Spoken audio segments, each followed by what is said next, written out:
a dream I was a soldier. I felt the need to fight. I was going to war to risk my life, understanding I was a sacrifice for a God that did not know my name. In a game I could never play, all for a feeling that no one could ever make real, that it's worth it in the end someday. And when I took another's life from them, it was for a worthy cause. All their love and their pain was lifted away. It was good somehow that they were gone.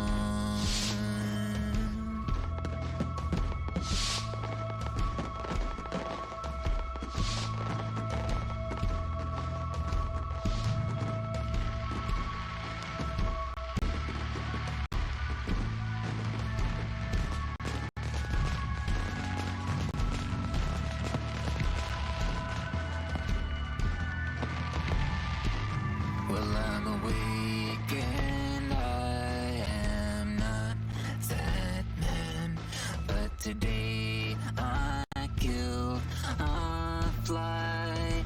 Oh, how I struck it down beneath my foot. That's the last time I will take another life.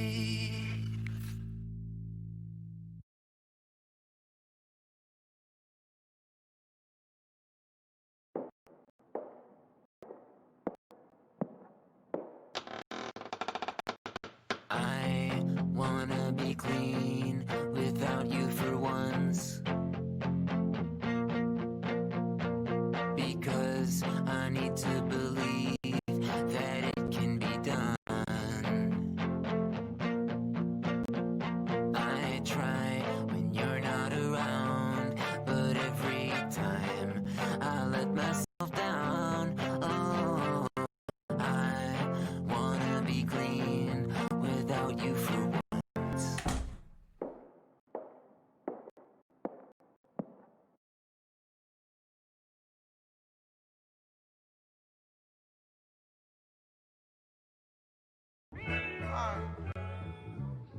Y'all pushing it, you're pushing it, you're pushing it. Just relax, relax. You're pushing it. It'll go up by itself. Don't put nothing in it unless you feel it. Let's do it again, please.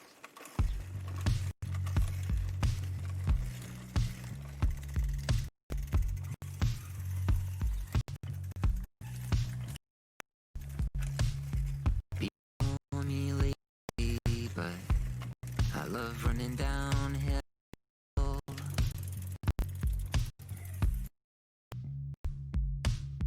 You can go much faster that way, and it's such a thrill.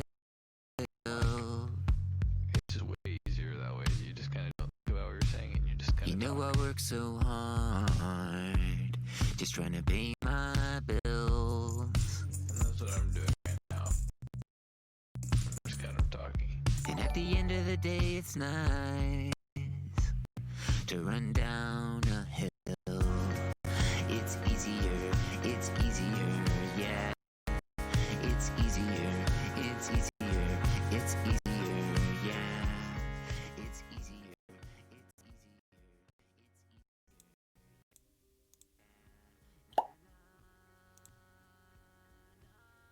Booyah. Look at us. We look great. Hello, everyone. Welcome to Nerd Gaze. I'm Brown Michael Sarah, a.k.a. Kurt Santana, a.k.a. Courtney Love. Look at all our names. And we have all our pronouns. Yo! Where? Whoa, looks great. The crew here is in full effect. I just mentioned I'm Kurt Santana. Do we want to go above me and then go clockwise? Yeah. Thank you. I'm above you, right? Yeah. Yes, you're above me. You make that certain every day. Oh, wow. Mary Joseph. Oh my god. Hi, I'm Rivka Yecker and I am above Kurt. Just want everyone to know. I'm just joking. We're on equal playing field.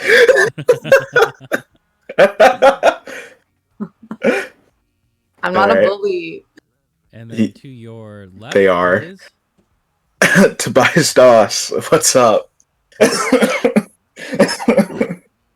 joining us for the the- first time on Nerd Gaze is My name is Von Wright, and otherwise known as Full Grip. Full Thanks for Grip. everybody. And I will Tell us see a about your shout out in and the you chat. stream. You stream on Twitch. I stream on Twitch, but we could talk about that maybe later. I don't know. Yeah. Vaughn, thank you so much for coming on to the show. Yeah. It The was paycheck funny was how... good enough. I'm sorry? The paycheck? Oh, yeah. Yeah, it's coming in next week. You still Okay, gotta thank fill out God. your Might be a little W-4. delayed. Might be a little really delayed. need to pay my rent this month, so I really needed this. Thank you guys. Yeah, of course. We just gotten around to like paying our guests. So we're gonna have to retroactively fund everybody who came on the show previously. But yeah, I guess first things first is to tell us how you. Well, I guess most of the guests that have come on our show have been friends of Rivka. But how did you end up meeting Rivka, and how did you end up finding about our show? So how I met Rivka was through a mutual friend of ours, still very good close friends of both of ours.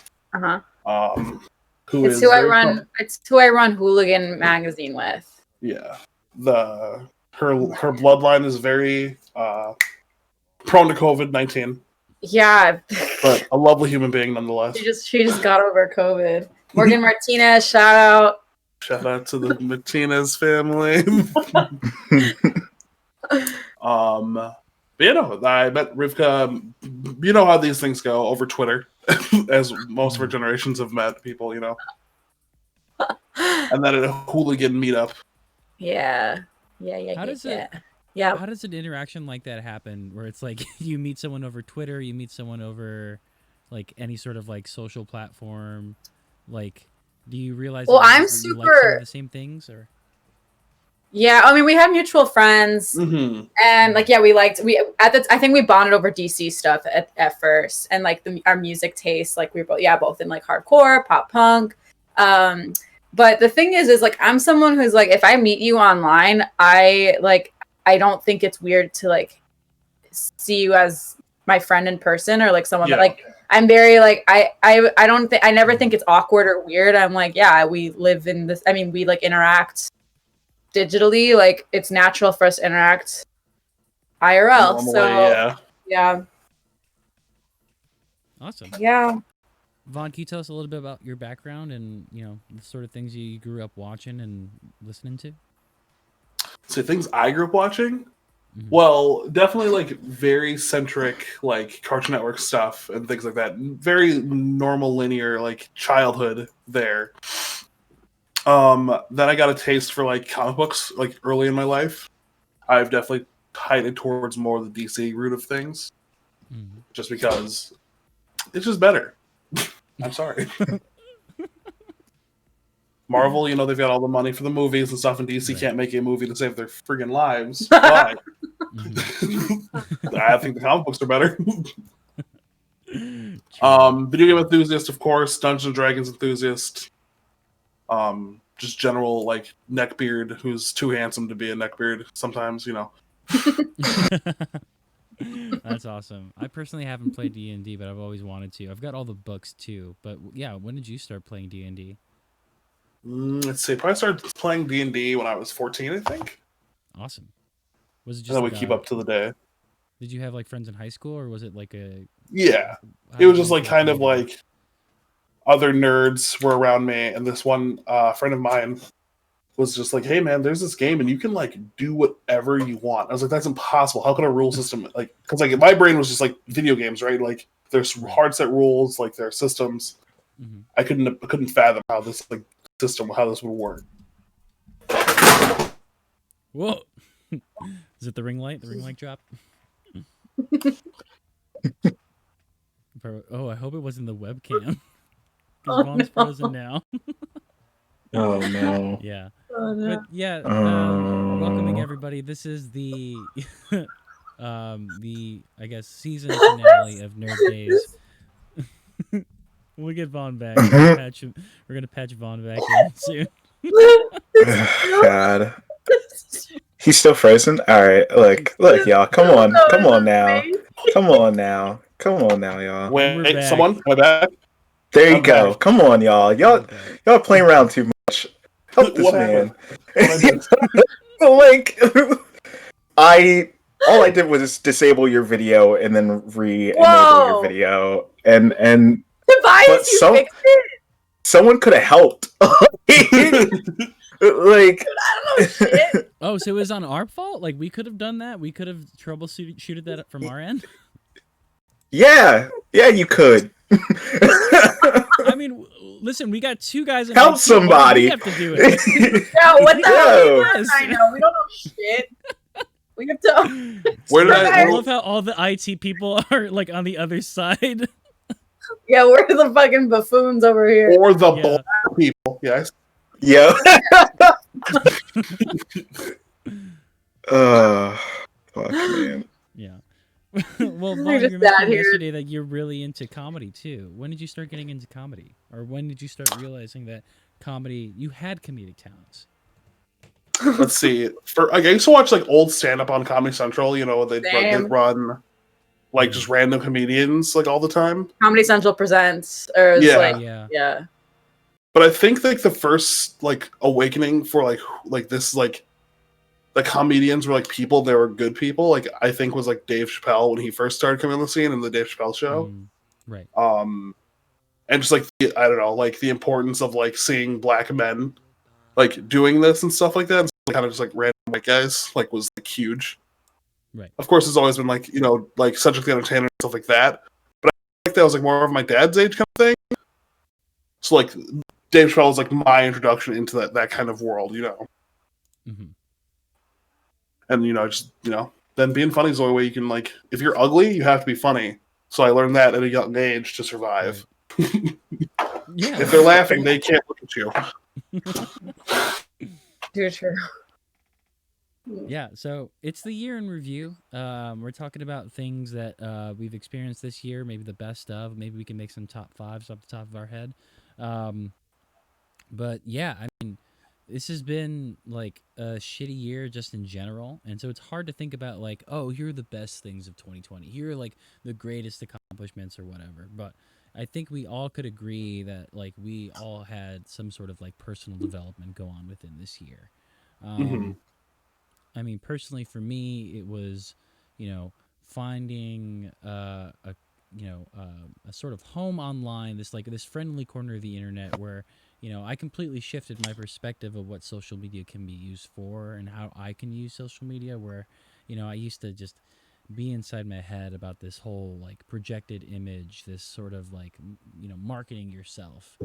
I'm interested to hear, Vaughn, about your relationship with social media. How do you treat it? I mean, do you have a personal account, and then is that separate from your your Twitch account?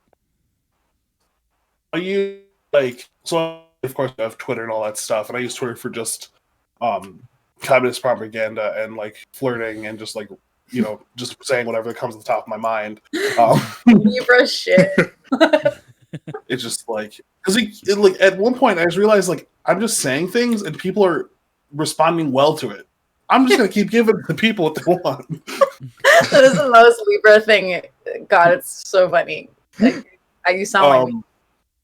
But this year, especially, this is actually my top 5, and we maybe talk about it later when we're doing the top 5s. But I discovered a YouTuber named Corey Kenshin. Maybe someone in chat or anybody here might know who that is. There's just a young black YouTuber, like same age as me, and he's got like a bunch of other friends who are young black YouTubers, and it's like whoa, like this is cool because it's like you don't really see that on at least on YouTube, where it's like successful like black men like that are doing like the things I want to do, playing video games, making comedy skits like that. Right. Kind of nerdy in that sense. So it kind of gave me some inspiration to be like, you can do this too. Like you can really like do this if like you try hard enough, right? Absolutely.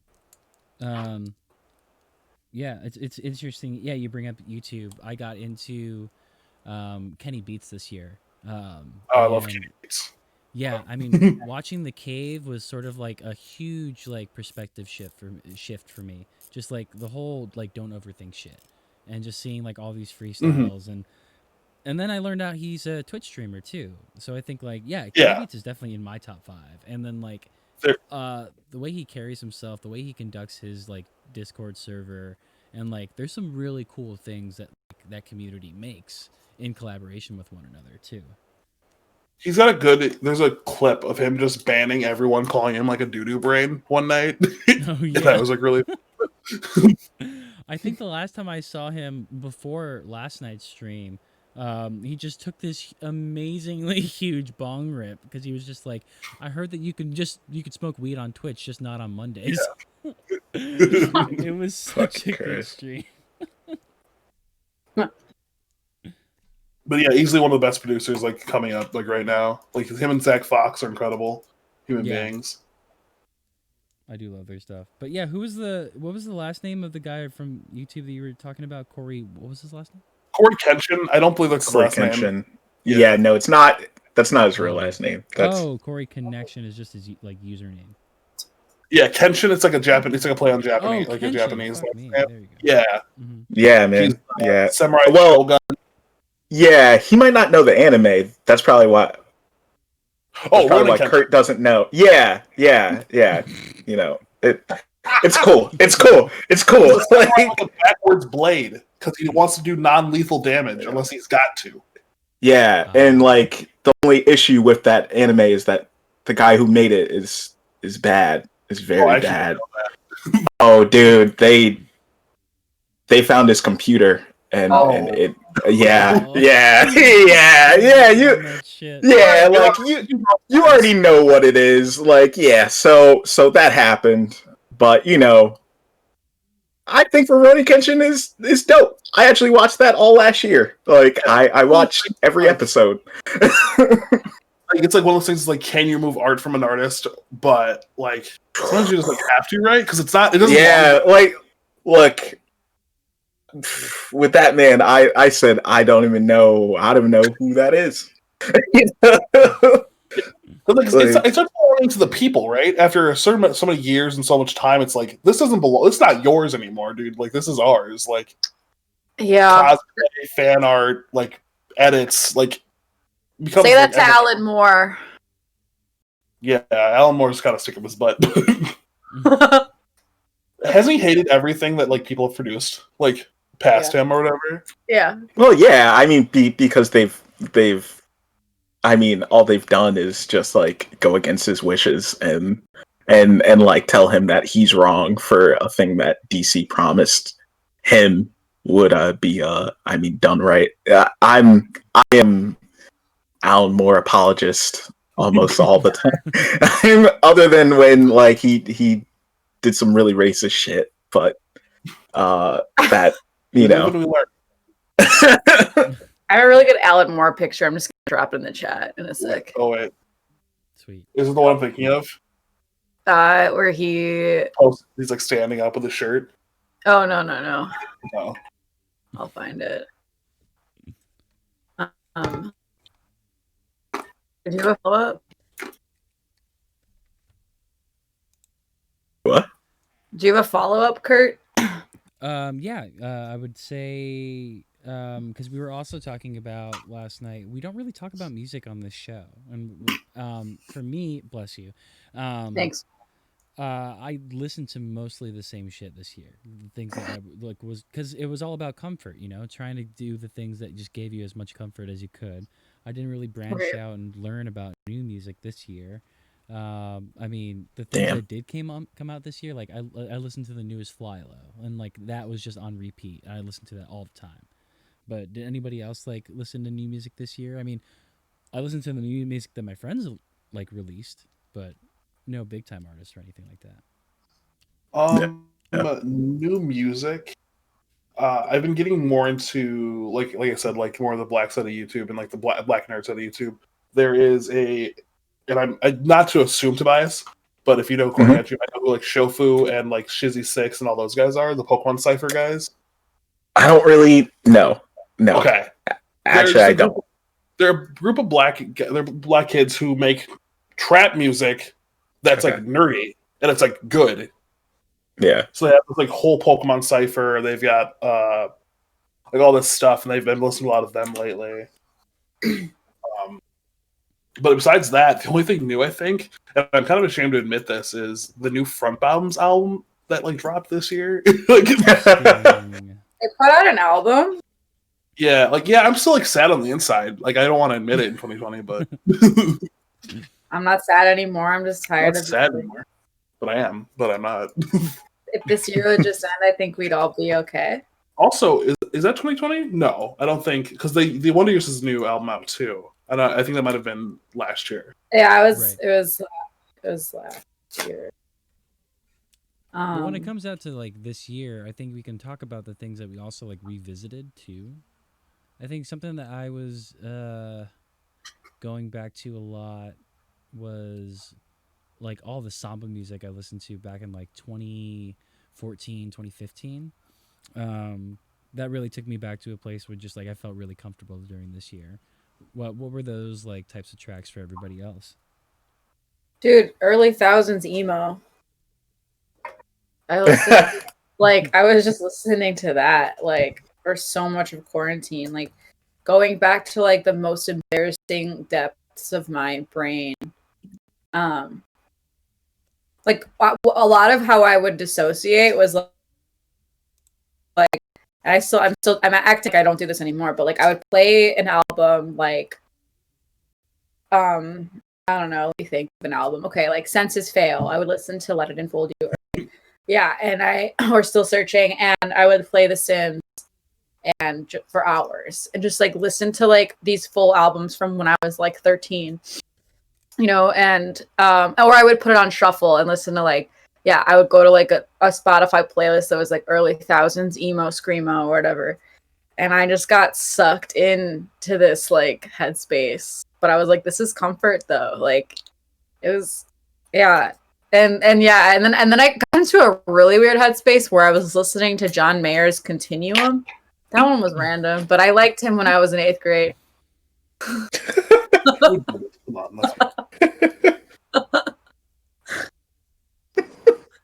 It's funny how stuff works out. I know. I was. Oh, and I don't know, Vaughn. I don't know if you ever listened to "I Set My Friends on Fire." Yeah, of course. But, yeah, that was like my favorite band when I was in 8th grade, and I listened to them, that album that I love by them, like I don't even know what it's called, but I listened to it like many times in quarantine, and it's like I don't know if you guys remember. Well, I think Vaughn's gonna remember this, but Smosh. Yeah. Wasn't there a huge like lawsuit around them or something? They're awful, but like for some reason when I've tried revisiting like watching them, it's really bad. But they made a music video with I Set My Friends on Fire, and it's like the craziest thing ever. I remember it from when I was like a kid. A culture collide. You're like, how is this possible? I know. I was like, oh, they're things.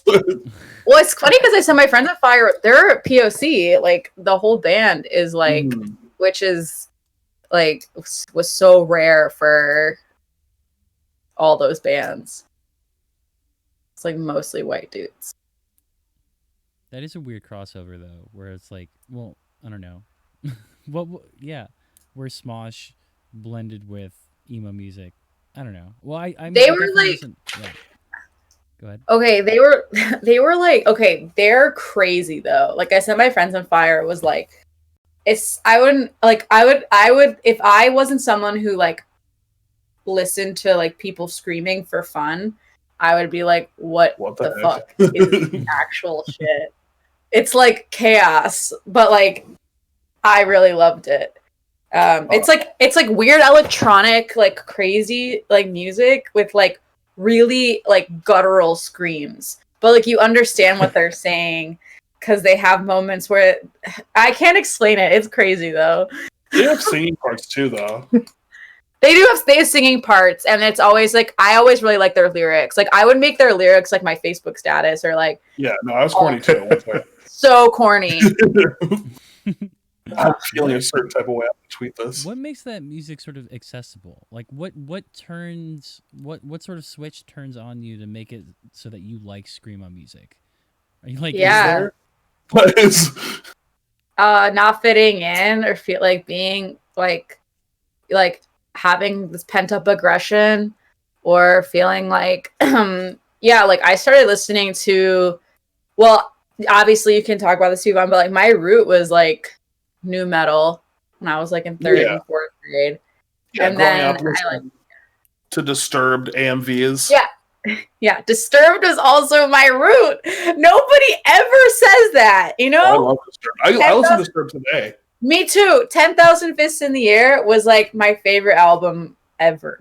That was and my dad got it for me. Like I asked for it and he got it for me. And that album cover is insane. It's kind of funny because like you don't realize sometimes you're listening to like some like maybe leftist or like anarchical like music sometimes, and it's like, holy shit, like, you know, 10,000, not 10,000 Fists, but the what's the Genesis cover on that album? I must have seen 1,000 dreams. You know that one? Like that's a total like, anti-capitalist song. No, it's the music video looks like it's supposed to be that title, but it's something else. Hold on. But it's a cover. Oh my god, it's so funny. My roommates always make fun of me for liking them so much, and I'm like, I fucking love Disturbed. And you know what's crazy? The guy, the vocalist, he was actually an ex-Hasidic Jew, and he Land of Confusion. Yeah, that's what the album cover is. Land of Confusion was in 10,000 Fists. That was in 10,000 Fists. Yeah, but I always just confuse that song title with that song because they like raise their fist in the video. True. Because the cover's insane, and I was like, yeah, Dad, I really want this CD, and he's like, all right, I guess my third. This is anti-Semitic. Like, why is there the fucking Star of David on fire? Like, well, the irony is that he was a Hasidic Jew, and that he left conservative Judaism. But imagine being like a Jewish father and being like, why does my sweet? My dad was like, what? My dad was like, sure, like, okay. Yeah.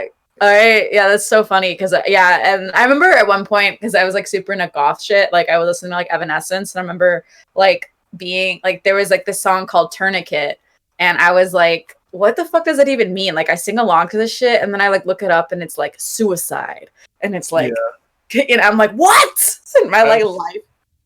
A similar experience with Rob Zombie's Twisted Transistor. Where it's like, what does this mean? It doesn't mean anything. It's just a title. You know my hat, right? Have you seen my hat? No. Oh, that's the friggin'... I'd rather be slamming on the back of my Dragula. Yeah. This is funny. Is that a Rob Zombie hat? Yeah, my Rob Zombie hat. Yeah, no, I there was so many times. Yeah, because Kurt, you're asking because I was like, why was I so into this like weird aggressive music when I was so young? And I like honestly, my parents, because they're from the Soviet Union, like they weren't like listening to like what other like people like. I was always like I felt alienated because like everyone's parents were like I don't know like American kids' parents were like listening to a very specific type of like white American kids' parents were listening to like I don't know fucking like Stevie Nicks or some shit, and my parents were listening to like world pop. Yeah, yeah, right. But like world pop music or like like jazz or like all this stuff, and I was just like me and my brother basically just like got online and we're like we need to find music, and so like he was in 5th grade, I was in 3rd grade, and then when LimeWire came around, we were like all we would do like our favorite hobby was to find new music, and so like and then I would watch Fuse or I'd watch VH1 and then like Top 20 Countdown. But Fuse was where all the alternative stuff was. So I like got super in, and well, actually, ironically, a lot of the emo stuff was really popular and mainstream at the time. Like it was all on Top 20 Countdown. Like AFI Miss Murder, remember? Like there's a part where like it gets weird as shit, but that was like popular as hell. Like everyone knows that song, Right. Yeah, they're a straight edge band too. Yeah, I got super into watching old music videos in quarantine, so I've been like analyzing it. Yeah, them and like Tokyo Hotel, were they kin? Tokyo Hotel, and even Coheed and Cambria, because when Guitar Hero came out, when Guitar Hero and Rock Band came out, like Coheed and Cambria songs were on there. There was like they put like so many like kind of niche songs on there that got popular through stuff like Guitar Hero and Rock Band.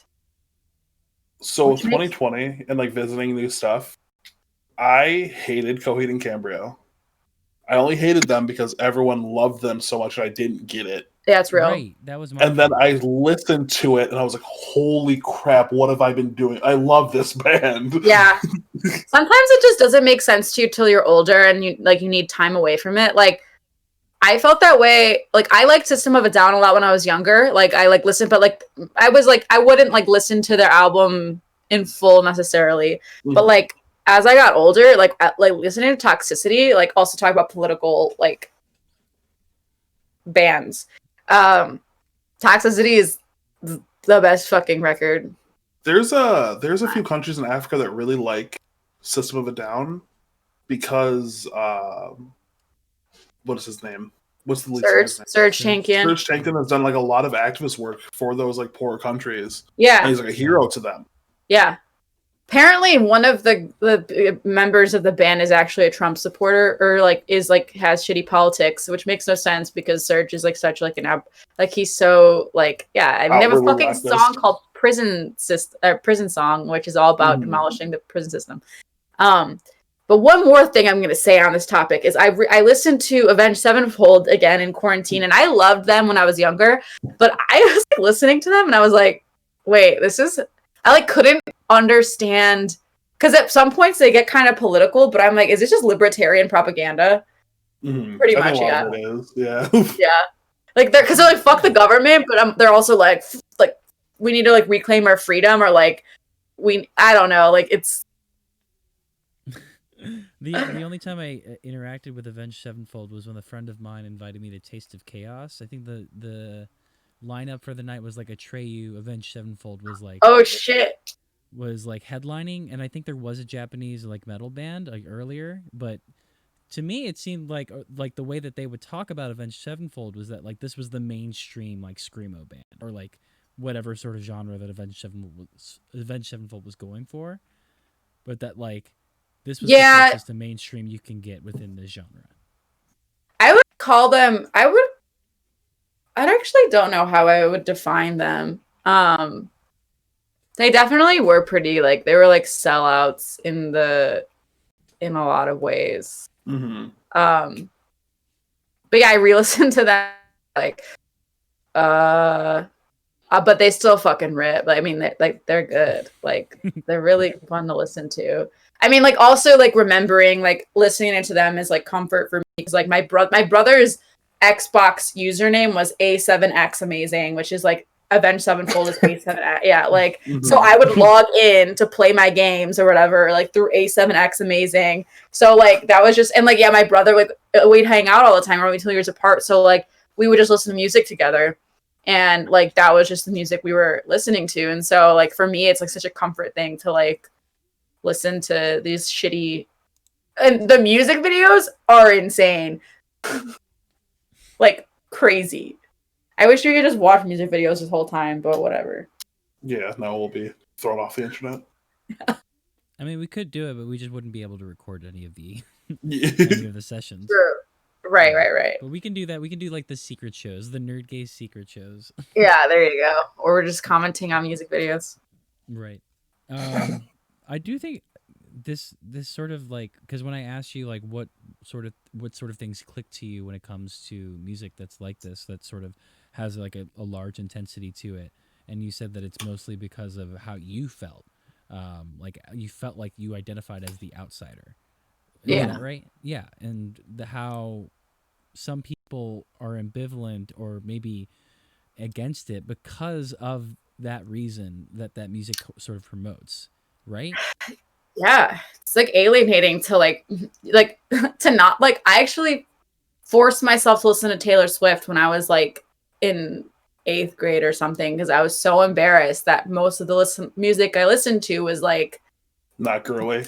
yeah, not girly. And so I was like, I was just like, how do I fit in with these girls, and like get myself to like relate to them? And so I listened to Taylor Swift and I didn't hate 2 of the albums. And that's when I got into John Mayer too. Like, so there was a moment in 8th grade where I was like, all right, I set my friends on fire, but like, let me also try to like go into this very like, I was like, yeah, I'll watch Gossip Girl. Yeah, I'll listen to Taylor Swift. And I ended up liking it. Like, it wasn't like it's just, for me, it was a big, like, it wasn't something that I would have sought out myself because it definitely is like alienating to like I remember I wore band t-shirts a lot, but like going to school and like, especially in high school and like wearing band t-shirts of bands nobody fucking knew. And then you think you look cool, but everyone's like, what's a law dispute, or like what's or it's like some disgusting like I had like this really gross like Bring Me the Horizon shirt when I was like 13. It like people were like, what's a Bring Me the Horizon? And it was just so embarrassing. You want people to like to point it out and like kind of make fun of you for it though. Yeah, you're like, look, I'm freaking cool looking, and they're like, no, you definitely aren't, because we think we look cool. Yeah, and you're like, oh, I'm the outcast, I'm the rebel kid, like right now. But then people started calling me hipster, and I was like, no, that's not what I'm going for. I would have poncho bitches. Like, I was like, I'm not a hipster. But then people couldn't, because in my head I was like, I don't know what I was doing. I was just trying to not be part of the norm or whatever. And then you became a hipster. And then I became a hipster. Forced into it. The upper echelon. You had to evolve. That's called growth. And then I started listening to The National, and then it was all over. It was all over for me. Yeah, I guess my experience, and I guess how I would try to frame this as a question would be like, when you start liking something that's predominantly liked by white people, how do you self-identify as someone who likes this when you're a person of color? Because how did I like relate to anybody who looked like me? The universal language is hip hop. Well, I didn't for a long time. I wanted so badly just to be white for a long time, and that's like horrifying to say, like, right? But it's true, right? Like, you want like playing video games and like doing other things, like I gotta make white characters, do things like that. At one point, this is thinking about it now. It's like I was told one time, at least you're only half white, half black, or whatever. It's like, whoa, right? I would kill that person if someone said that to me. Right. It's so weird talking about discourse now, where it's like, I heard every single like ethnic slur you could for a Mexican growing up, and I think like, and you accepted it.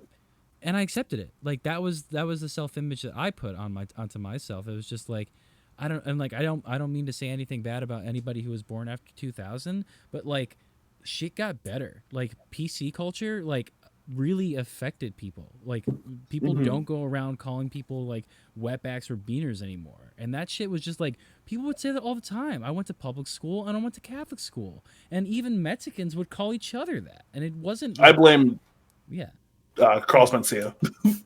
Yeah, Carlos Mencia was like the worst thing that happened to my people. Fucking Christ. Genocide, Carlos Mencia. It's really close. Right. So, yeah, because you just didn't want to associate it with anything he had to do with. So, you pick something else, and yeah, for me it was like white comedy, and I mean like the Comedy Central presents, but I definitely resonated with all of the white comics more than I did with any of the POC comics. Yeah, because you weren't dangerous, you weren't ghetto, you weren't like the rest of who your people are, right? And that's you wanted to just fit in with the white kids. It's a harrowing experience. Me and my friend Omar Flores call it being race cucked. Fucking race cucked. Just like, dude, we just fucking wanted to be white so bad just so we could not be different, right? So you just do shit that we wouldn't do today. Right. And like your parents had the best intentions, thinking that didn't think we'd come here, giving you the opportunity. and just like making you assimilate, and so that you can get a job eventually. Mhm. You know, as long as you just don't look intimidating to white people. I don't know how that relates to 2020. I mean, like, how did we see this change? And like, was there a shift that was like that we can identify that happened maybe within like the 2000s or like the 2010s, where it's like, here we are now? I think it's kind of like peace culture became monetizable in a sense, and that's why it's more like kind of mainstream. Interesting. It's like, it's cool to be PC now. Yeah. Not necessarily because you have the moral code to be it, right? Yep. It's just Yep. like you'll get internet points for being Yep. a call out or a canceler, whatever. Being a white kid that's telling like natives that they can't do something, right? Or just that kind of like mentality that's happening now. Right. It's become like liberal nonprofits or liberal organizations are hiring people to like really step it up with the diversity inclusion seminars and like because It's corny, it looks bad. Right, because and right, and you're totally right in that it's not necessarily, I mean, I do hope that the positive of what 2020 has done is there are a lot of grassroots organizations that have been highlighted due to the uprisings.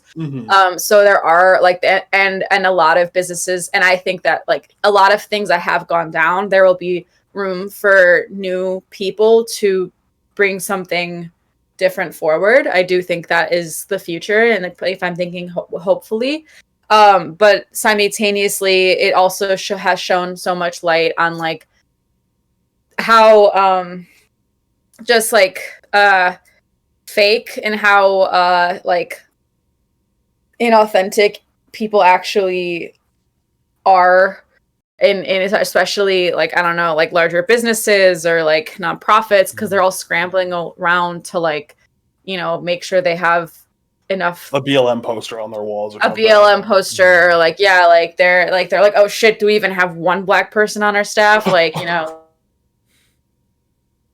like there's like, and so it's, and then yeah, it's like becoming like increasingly clear that people's the foundations that in which people have been like preaching like good politics are actually like not sturdy foundations at all.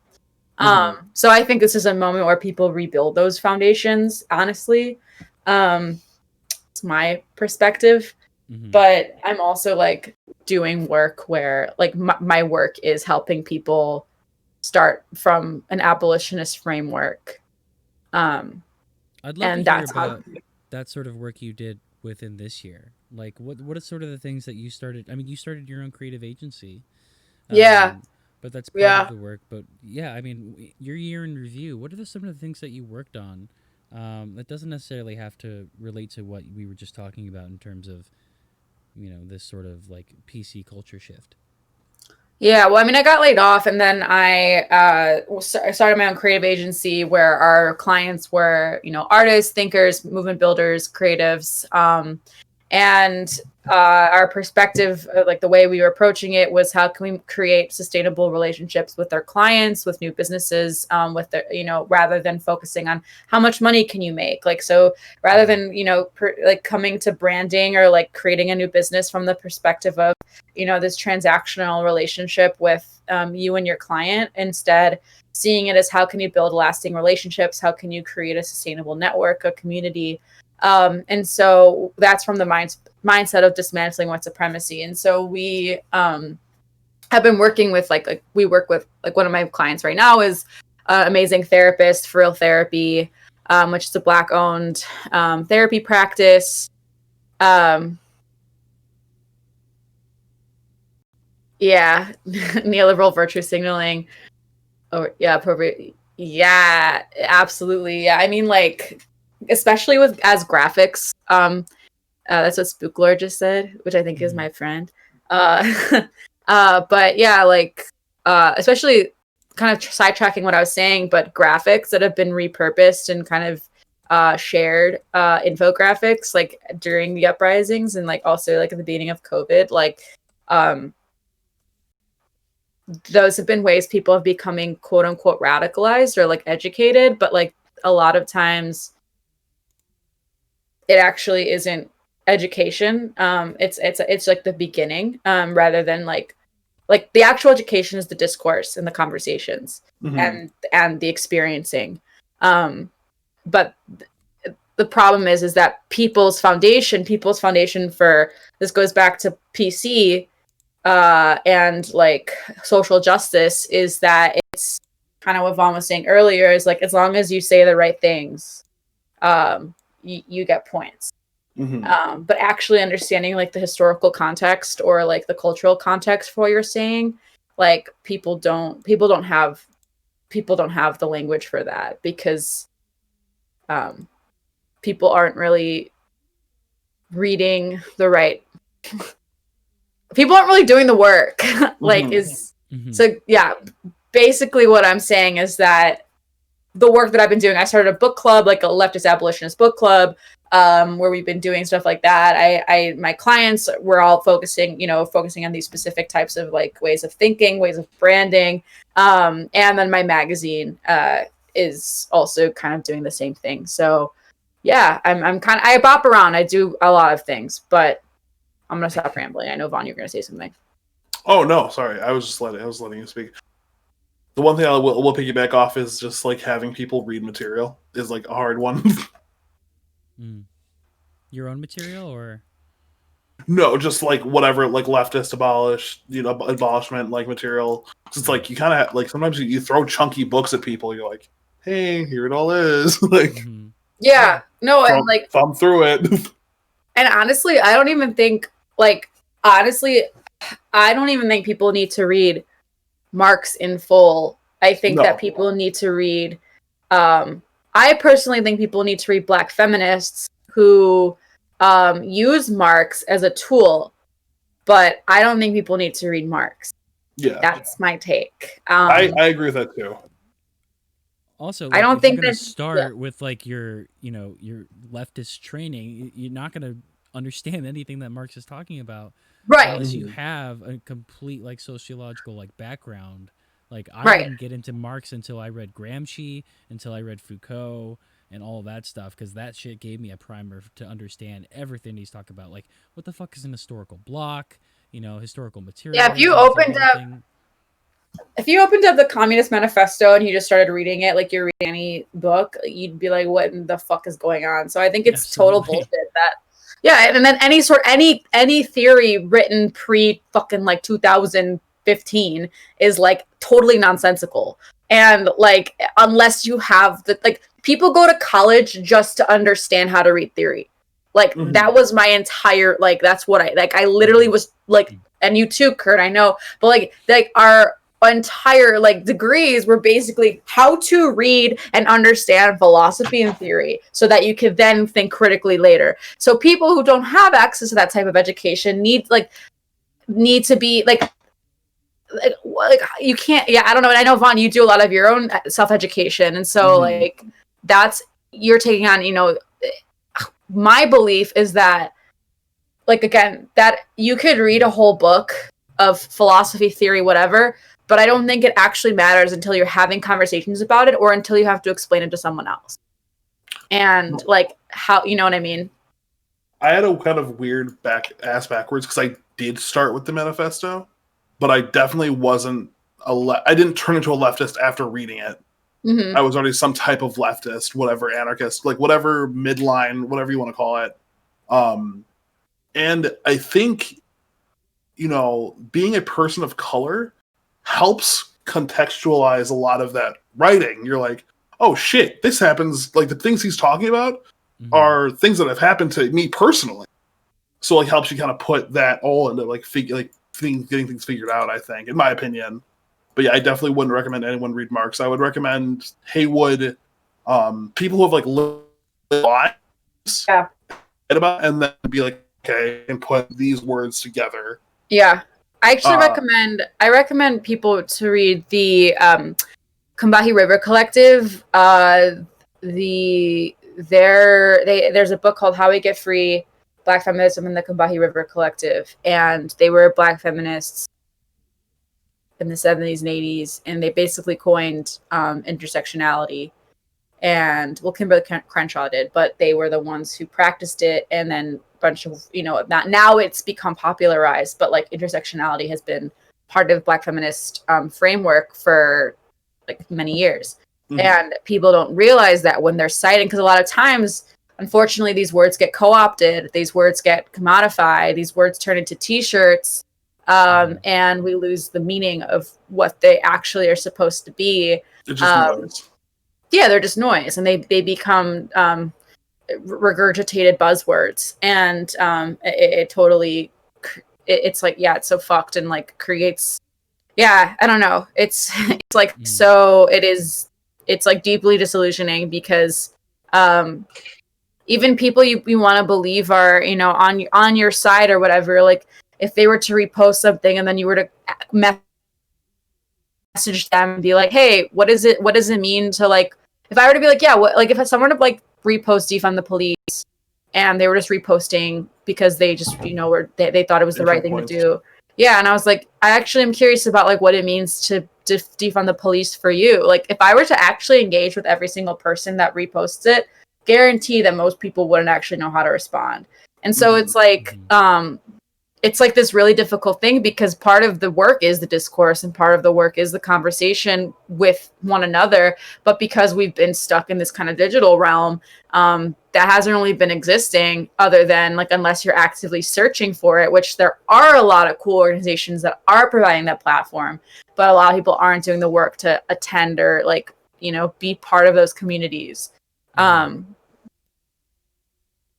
Yeah, that's my kind of like, that's been my gripe with I mean 2020 has been such a fucked up year, but like I've definitely gone through, and like we've like, I know that Curtis Bias and I have been kind of like talking for a while through quarantine, but like I've gone through like ups and downs of, you know, dissociating, being disillusioned, and being inspired and hopeful, back to being disillusioned, you know, like it's just like this constant like up and down slope, which could then brings us back to our top fives for what has made us feel, you know, what's been making us feel comfortable and good in the last year. Yeah. I mean, right off the top of my head, like on the top fives, and I don't know where it goes, if it's going to be in order or not, but I think like Twitch is definitely up there, because Twitch was a completely new realm to me when I entered it during the summer, because I found out about it through YouTube, because there was a show that was going on within Animal Crossing. I've said this many times before. Animal Talking is a show that Gary Whitta does, and I found that the conversations that they were doing on the talk show were just so honest, so earnest, and they were getting to some really deep conversations, and you didn't really expect it from, like, you know, Alex Winter from Bill and Ted, Danny Trejo of all people, and they're playing these games, you know. It's just like there was this element of like, oh, they're just like us, you know, they can play video games and they're talking about just regular shit. But it was also like, you know, there wasn't any corporate sponsors. This was just someone's Twitch channel inviting them into their like pseudo basement in their house on Animal Crossing. It kind of just like, it was just all levity, but it created a space where people were comfortable to share with one another. And I felt like I wanted to create that space too. And I realized, oh, I'm not the only one doing this. Tons of other people are doing it. And so I would say that, like, yeah, Twitch has had its like up and downs in terms of like what its brand has been and what the image has been. But I'd say that I had the best introduction into it, because right then and there, like, Gary Whitta introduced me to a bunch of POC streamers, because he was doing a lot of work with the Black Lives Matter movement, and like working with the Bail Project and doing all of these like charity streams, and then had a bunch of like Black, Latinx streamers on his show, and then I just started following them, and those are the most people I follow, like Cypher of Tyr, Urban Bohemian, Critical Bard. Like, those are my top three. Oh, I love Critical Bard. Oh my Critical god, Bard is so hilarious, and I love every single stream. So yeah, that would be. I tuned into them right after. I turned into them like right after like everything happened for the first thing this year, right? Like out of everything, and they were just like they said Black D&D players on, and their chat was so toxic. Well, not toxic because their mods were like on it, but you just kept saying banned, banned, blocked, banned, right? Like, yeah. Oh, right. At the Black AF roundtables that they always used yeah. to do. Yeah, those were always a shit show in the chats. And that's the wild thing too, that like this is the sort of thing that you have to interact with. I've been lucky in that like the only sort of interaction I've had with racists on this platform was like someone making a quote unquote off color joke during a stream. But you know, you've got and then you've got like this recent like TOS update with Twitch, which I guess came from their town hall, where like you can no longer use the word incel or simp in a chat anymore, and that's automatically. But you can still say hard R. Right. He could, yeah. It's fucked. Like, sure, and they're like, "Oh, we'll just ban it in your chat." It's like, well, why why not just ban those in your chat for the other words? That like that's your logic, right? Like, because I promise you, incel is not as a big word as hard R, right? Like, yeah. Yes, it affects mostly white people. Yeah, we're just trying to keep some white people safe because those are the biggest customers of Twitch. What the fuck? Yeah. Yeah, it's like they're more white. I'll say it. They're more white incels than black incels. I don't have to look at a graph or anything. I'm just calling it. Yeah, that makes sense. I'd love to hear how you started streaming, Vaughn. How did I start streaming? Yeah. What made you start streaming? What got you into Twitch? So I, to this day, still don't quite understand Twitch culture. Like when people are like PogChamp, like I get like that stuff, right? At the surface level, but there's like so much like weird culture that's like what? Like what are you people saying? Like what? Like so it's like kind of a weird like interaction that I have with like relationship that I have with it. But I kind of just started like streaming. I just like made a status on Facebook like, would you? Because I thought you had to kind of be good at video games, to be a Twitch streamer, right? And it's like absolutely not. That you have to be like a competitive gamer, like you have to be Ninja, you have to be Shroud. But it's like, no, you can just kind of be a dork with a camera and like do it. Right. So I bought like the Logitech camera I have right still in front of me, like 2 years ago, I think, and I've had like off and on sessions. But it's just one of those things. Like, well, I think I know I should be doing this. Like, it doesn't feel right in my heart that I should be doing a job, like an actual job. It's like I'm missing something if I'm like wasting myself doing that, right? Right. It's like you should be making people laugh. It's like my big drive for this. Oh yeah. And then getting back to our top fives, what would you are there any games that are in your top five of 2020? 2020, I'd say Vampire for sure, but just because it's like kind of a weird culture shock. If anyone hasn't played in the chat or like with us today, it's like you play as a London doctor who has returned from war. He's like on the front lines being a medic, and he gets vampirism, and he's got to like contest with like eating. So like the whole game's kind of twisted because it's like the healthier you make people by helping them being like as a doctor, the better your character can be if you drink their blood. So it's like this this kind of like it's like, do I help these people to damn them, or do I just like be weak myself and just help them because I'm a good person? Right. Funny because it's like there are anti-maskers, there are people who won't quarantine like from the Spanish flu, and there are people fighting and stuff. And it's just like very strange kind of seeing a game that came out like 4 years ago, or maybe 2-3 years ago, being like kind of the hot topic of today. Right. Like what they're doing in the game are the same things going on today. And that there are a lot of similarities for like a period piece. Yeah. It makes you think and I've got a Marxist Marxist people piece. like this. Go ahead. I have a Marxist piece on Fall Guys, so if you guys want to read that, sometimes I'll link it in chat. Hell yeah. If you're playing the game Seesaw Fall Guys, the people in the front always excel faster, and if you're in the back, you only lose. Wow. There's a lot of classism in Fall Guys. Definitely. Yeah. Let's see that in season 3. Tobias, you were streaming years ago, weren't you? Wasn't that something that you mentioned earlier when we were doing Nerdcase that you had streamed with before? No, never happened. That was for one friend, one single friend. It was not the same experience whatsoever. I do not. I don't. Yeah, I mostly don't like to be in public eye. So yeah, no, it's not a thing. I dragged you onto this, Tobias. Yeah, you fuckers did. Yeah. Like, come on, you're had so coming much with fun. me. And Kurt want to be famous. Me and Kurt want attention, so you must want it too. Well, yeah, that's. here's. I agree. Yeah, I definitely want attention. But something that I think Vaughn said either last night or maybe just in previous conversation just now was that like Twitch is all about the interaction.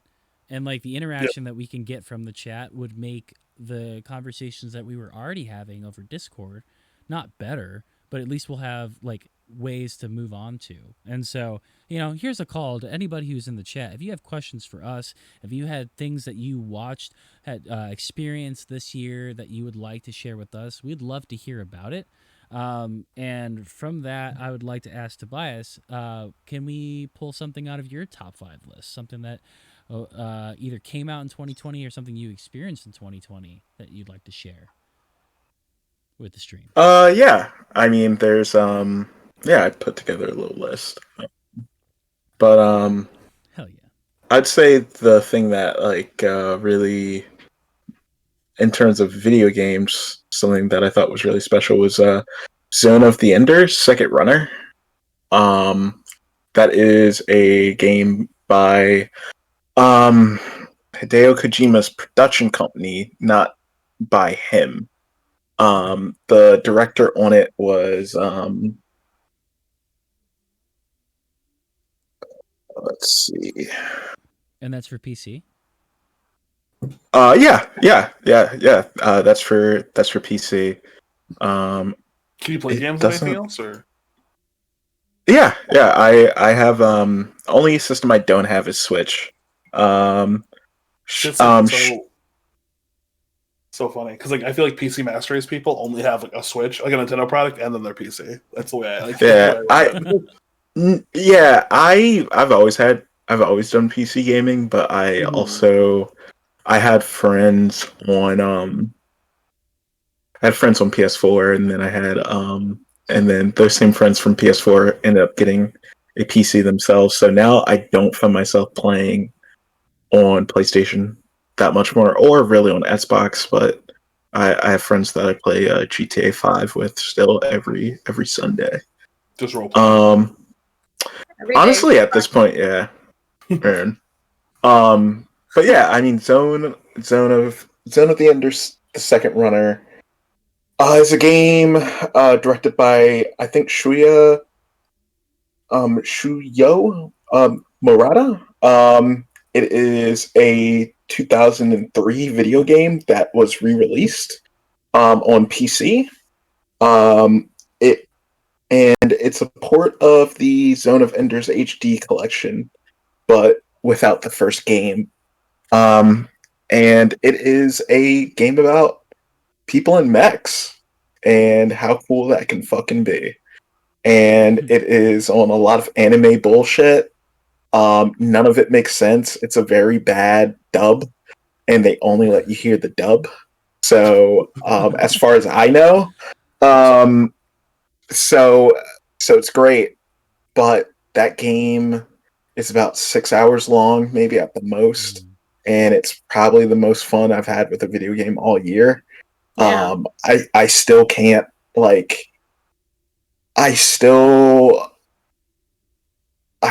I think about that game more than I've thought about games that look 20 times better. And look, the crazy thing is that game looks gorgeous for what it is, but like I wasn't here posting gameplay videos of like Cyberpunk or like Last of Us 2 or like anything else. I posted gameplay videos year of me playing Zone of Enders, the second runner, because that game like made me feel good. It like made me actually like video games. Most of the time, I can tell you like playing video games is a fucking job, and I don't like playing video games that much more. Like I play video games because I'm either here for the story, or because I'm here with someone else. Like it's just how I feel. Even though I dump money into video games and stuff, it just the love for it has just gotten more and more like draining, because like every day you're more of a masochist. Oh yeah. Like why the fuck stop? I'm trying to go deeper. The more I learn about you, you just like to do things like that make you. I like to suffer. Yes. Yes. If it's not a like just harrowing experience, then like did I even do it? like so. Yeah, I mean, even though I bought like one video game today, and it is Disco Elysium, which is a pretty cool communist video. Yeah. I mean, it's I'm still gonna wait until the next year update to finally play it, because that will make it fully voiced. I found out. Okay. Yeah. So I'm still gonna wait on that. And then I guess in other stuff, it was an album that I've been listening to a lot this year is Heaven to a Tortured Mind by let's see, is that Yves Tumor or Yes Tumor? Something like that. Yves Tumor. Yves, right? Yeah. Mm-hmm. That album is fucking amazing. And that album is a feel bad, feel good album for me. And it is, and it's a very like, it's just such a silky smooth type of really, I mean, pretty much type of album. It's like if Prince made darker music. Brandon said banger of an album. And yeah, Brandon says one of the only albums I bought this year. Also, what's up, Brandon? Yo, it's chat. What's up, gamer? What's up? yeah, dude. It is such a good fucking album. It's that and Alfredo by Freddie Gibbs. That shit too. Fucking great. Of course. Yeah. There's also Arca put out a album this year, and she's amazing. She's amazing. I love her. She's amazing. I fucking love her. Yeah.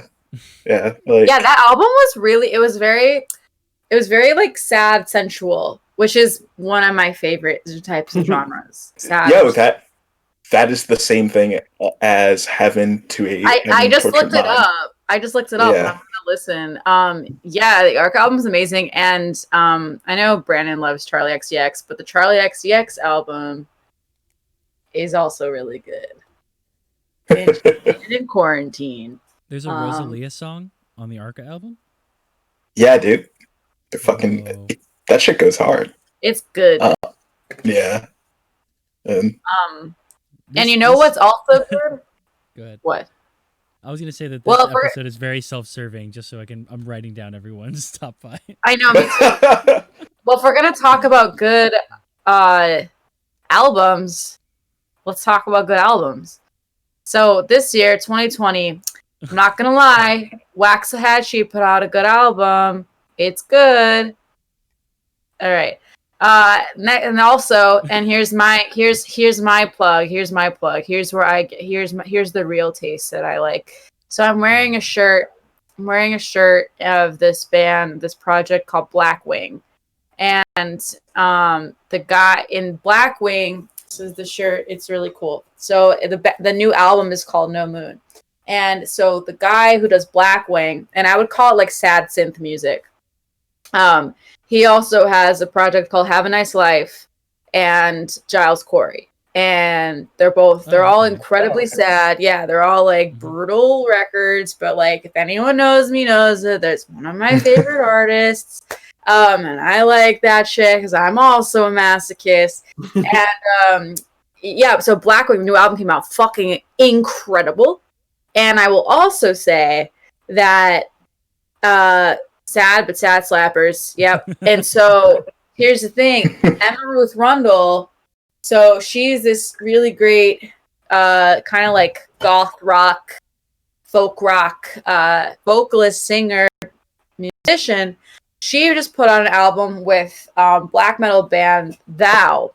And Thou and Emma Ruth Rundle did this collab project, and it's so good. And I highly recommend listening to it. Really do. And that's my hot take. And then the Charlie XCX album was really good. Honestly, a lot of there weren't a ton of like 2020. Okay, the Kid Cudi album, not good. It was fine. Okay, thank you. Yeah. Oh, didn't that just come out like a week ago? Yeah. I thought I'd be ostracized if I ever said that. No, it wasn't. It was like the beginning was like all right. Yeah, if you need slappers, just hit me up. I got the slappers. I was like, slappers. okay, this is fine. Like, yeah, the Kid Cudi album was fine. The funny thing is, like, a couple weeks prior, I actually listened to Man on the Moon. slapper. Kid Cudi did not change anyone's life this year, and it's okay. He really didn't. Like nothing. I listened to that album, and I was like, it's fine. But Man on the Moon, slapper. And kind of a sad slapper. And I listened to it while playing The Sims, and I was like, damn, I forgot this record is good. It's like so good. And my roommates were like, why are you listening to Kid Cudi right now? And then little did I know he would drop this album. And then I was like, oh shit, okay. I like just had a little bit of a Kid Cudi day. And then I listened to it and I was like, I forgot completely what I just heard. Yeah. I've been listening to Man on the Moon too. Mm-hmm. And that album still is really fucking good. I already knew to not listen to the newest Kid Cudi album. I was like, nah, fuck it. I know better than that shit. I'm not dumb. Smell right here. like, yeah, exactly. Like, I mean, like, Kids See Ghost was alright, but like, I'm not going back to Kids See Ghost with him and Kanye, which is funny because I listened to My Dark Twisted Fantasy like so much this year. I just kept putting it back on replay, and I felt so bad, but I was like, nah, fuck it. You know what? You know, Kanye in 2020 actually makes sense. Man. Like, it all comes back. Like, is this a safe place? Am I in a safe space? You're in a safe space. And I here's am the biggest Kanye simp wait, that's ever existed. okay, I love Kanye, and here's the thing: I would put on Kanye's discography in quarantine many times. Like I like fully like I would listen. Like when I say like when I play The Sims and dissociate, listen to music. Like that's I would put on Kanye's entire discography for the day, and like, oh my god, it's like a marathon of just like you just get to revisit his life for a while. Mm-hmm. And yours too, right? I mean, yes. As much as that is dissociating, there is music that takes you back to the first time you listened to it, right? Yeah, no, for sure, for sure. And that when I listened to Kid Cudi, I was like, whoa! Like my brain went to like when I would smoke weed in the park when I was like 14 with my friend, and you know, and I was like, whoa! Like I like totally just went to like some crazy. My body like transcended into the past. It was like fucked up. It was like flashback. Yeah, it's crazy. Yeah, I started listening to Cage last night. Does anyone remember who Cage the elephant? The white rapper? Cage? Oh, the Cage. white rapper. Yeah, man. He was like really edgy. Sounds a little bit like Court. He was super edgy. None of it's really good, but like I ended up listening to Captain Bum Out because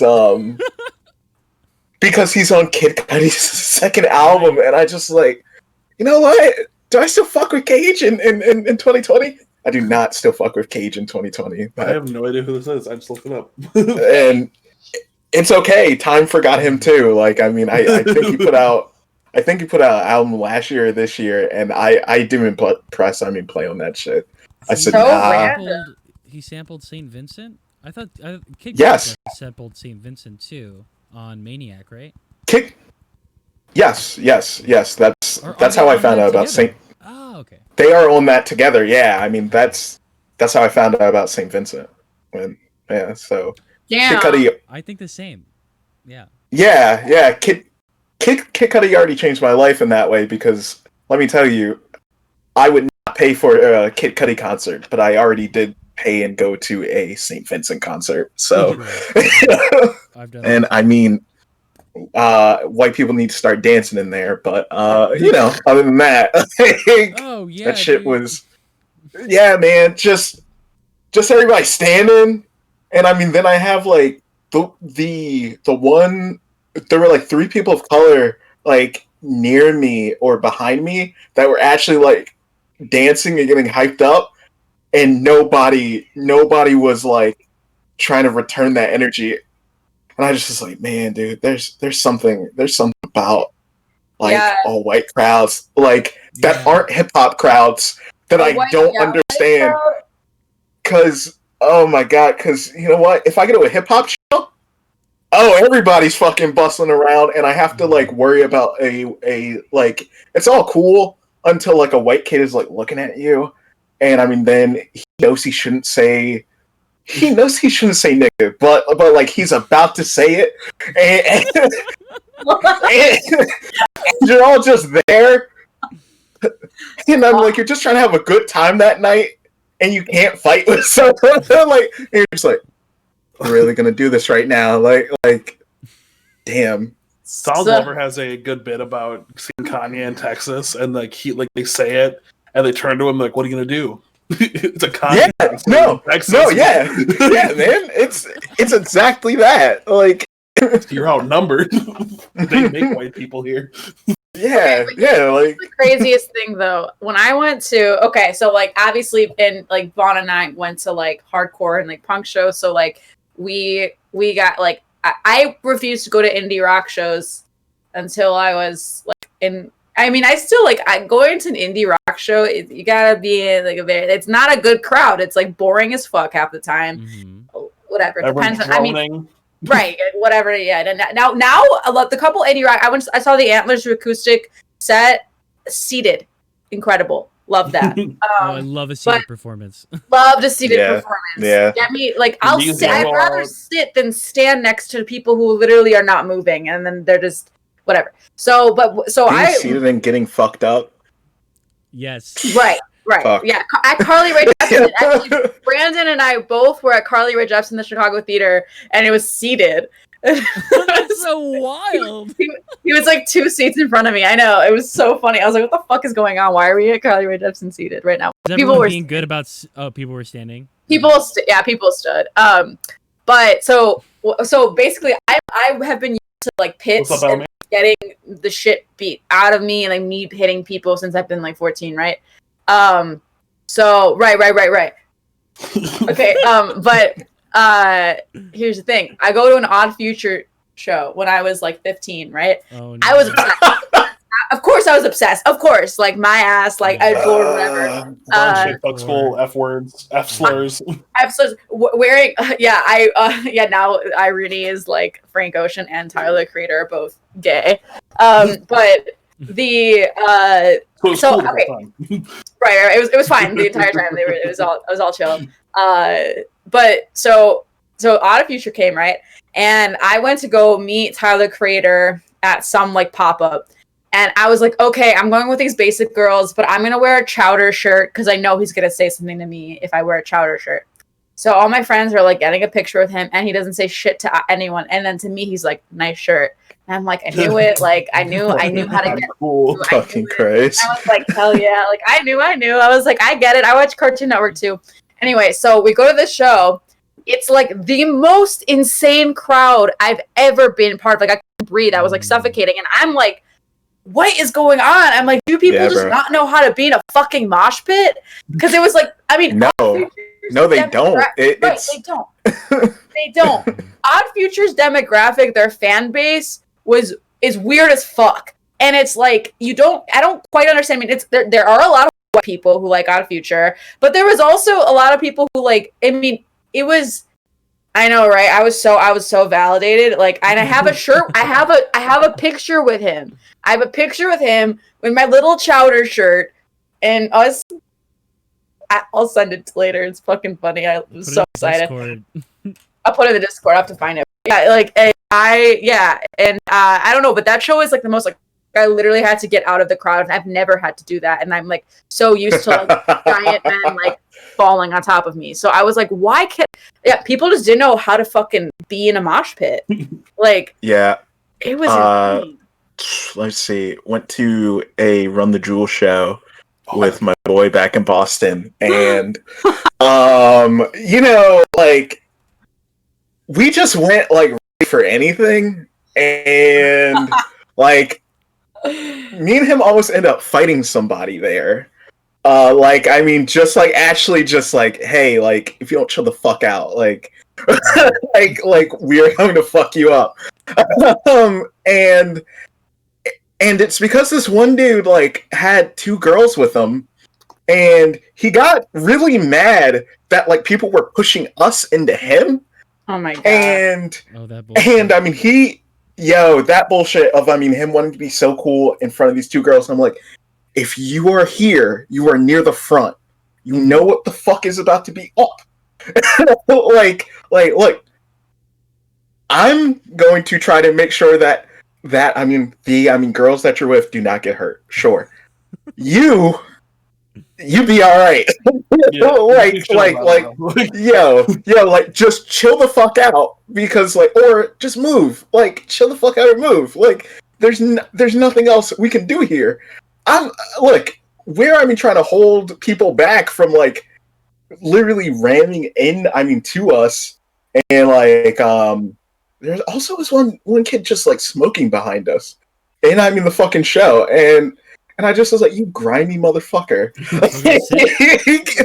Yeah, he was just smoking a cig in there, like, and like he was so deep in, they couldn't tell him to stop. No one's going in there, and so we were just there, and yeah, man. It was a mosh pit without like the pit, because like the whole like front section was just like fighting with each other. That happens. Yeah. Speaking of Run the Jewels and disappointments of 2020, I had tickets for Rage and Run the Jewels this year. Man. There's a reschedule for 2021, but it's not gonna. I can't imagine it's gonna happen still. Mm-hmm. Yeah, man. I'm sorry, and would have been your first time seeing him? Both, and like Rage Against the Machine, I pretty much consider my favorite band ever. I think. Yeah. Fuck. And I saw Run the Jewels with Mitski. Oh yeah. Lord. They did do that, yeah. So random. Yeah, was that hey, the Honda Focus tour? No, they Lord just brought them on. It was like so yeah, they just did that. Lord did? Yeah, Lord brought Mitski and Run the Jewels on, and it was like the strangest thing ever. It's a really weird pairing, because I would not put those two people in the same room together at all. No, ever. Like I'm just saying, like, Run the Jewels fans are like angry and very masculine. Not saying that's inherently bad, but it's definitely like a whole different vibe than it's a thuggish crowd. It's like yeah, yeah. When I first saw them, someone might get their ass beat. It was an amalgam of like either you were an LP or a Killer Mike fan, and then you had like this sort of project where either if you didn't have any sort of what do you call it, if you didn't have any exposure to either of them, you had exposure to them through Pitchfork. So it was like the Mhm. indie crowd getting into Run the Jewels and getting into that version Mhm. of hip hop.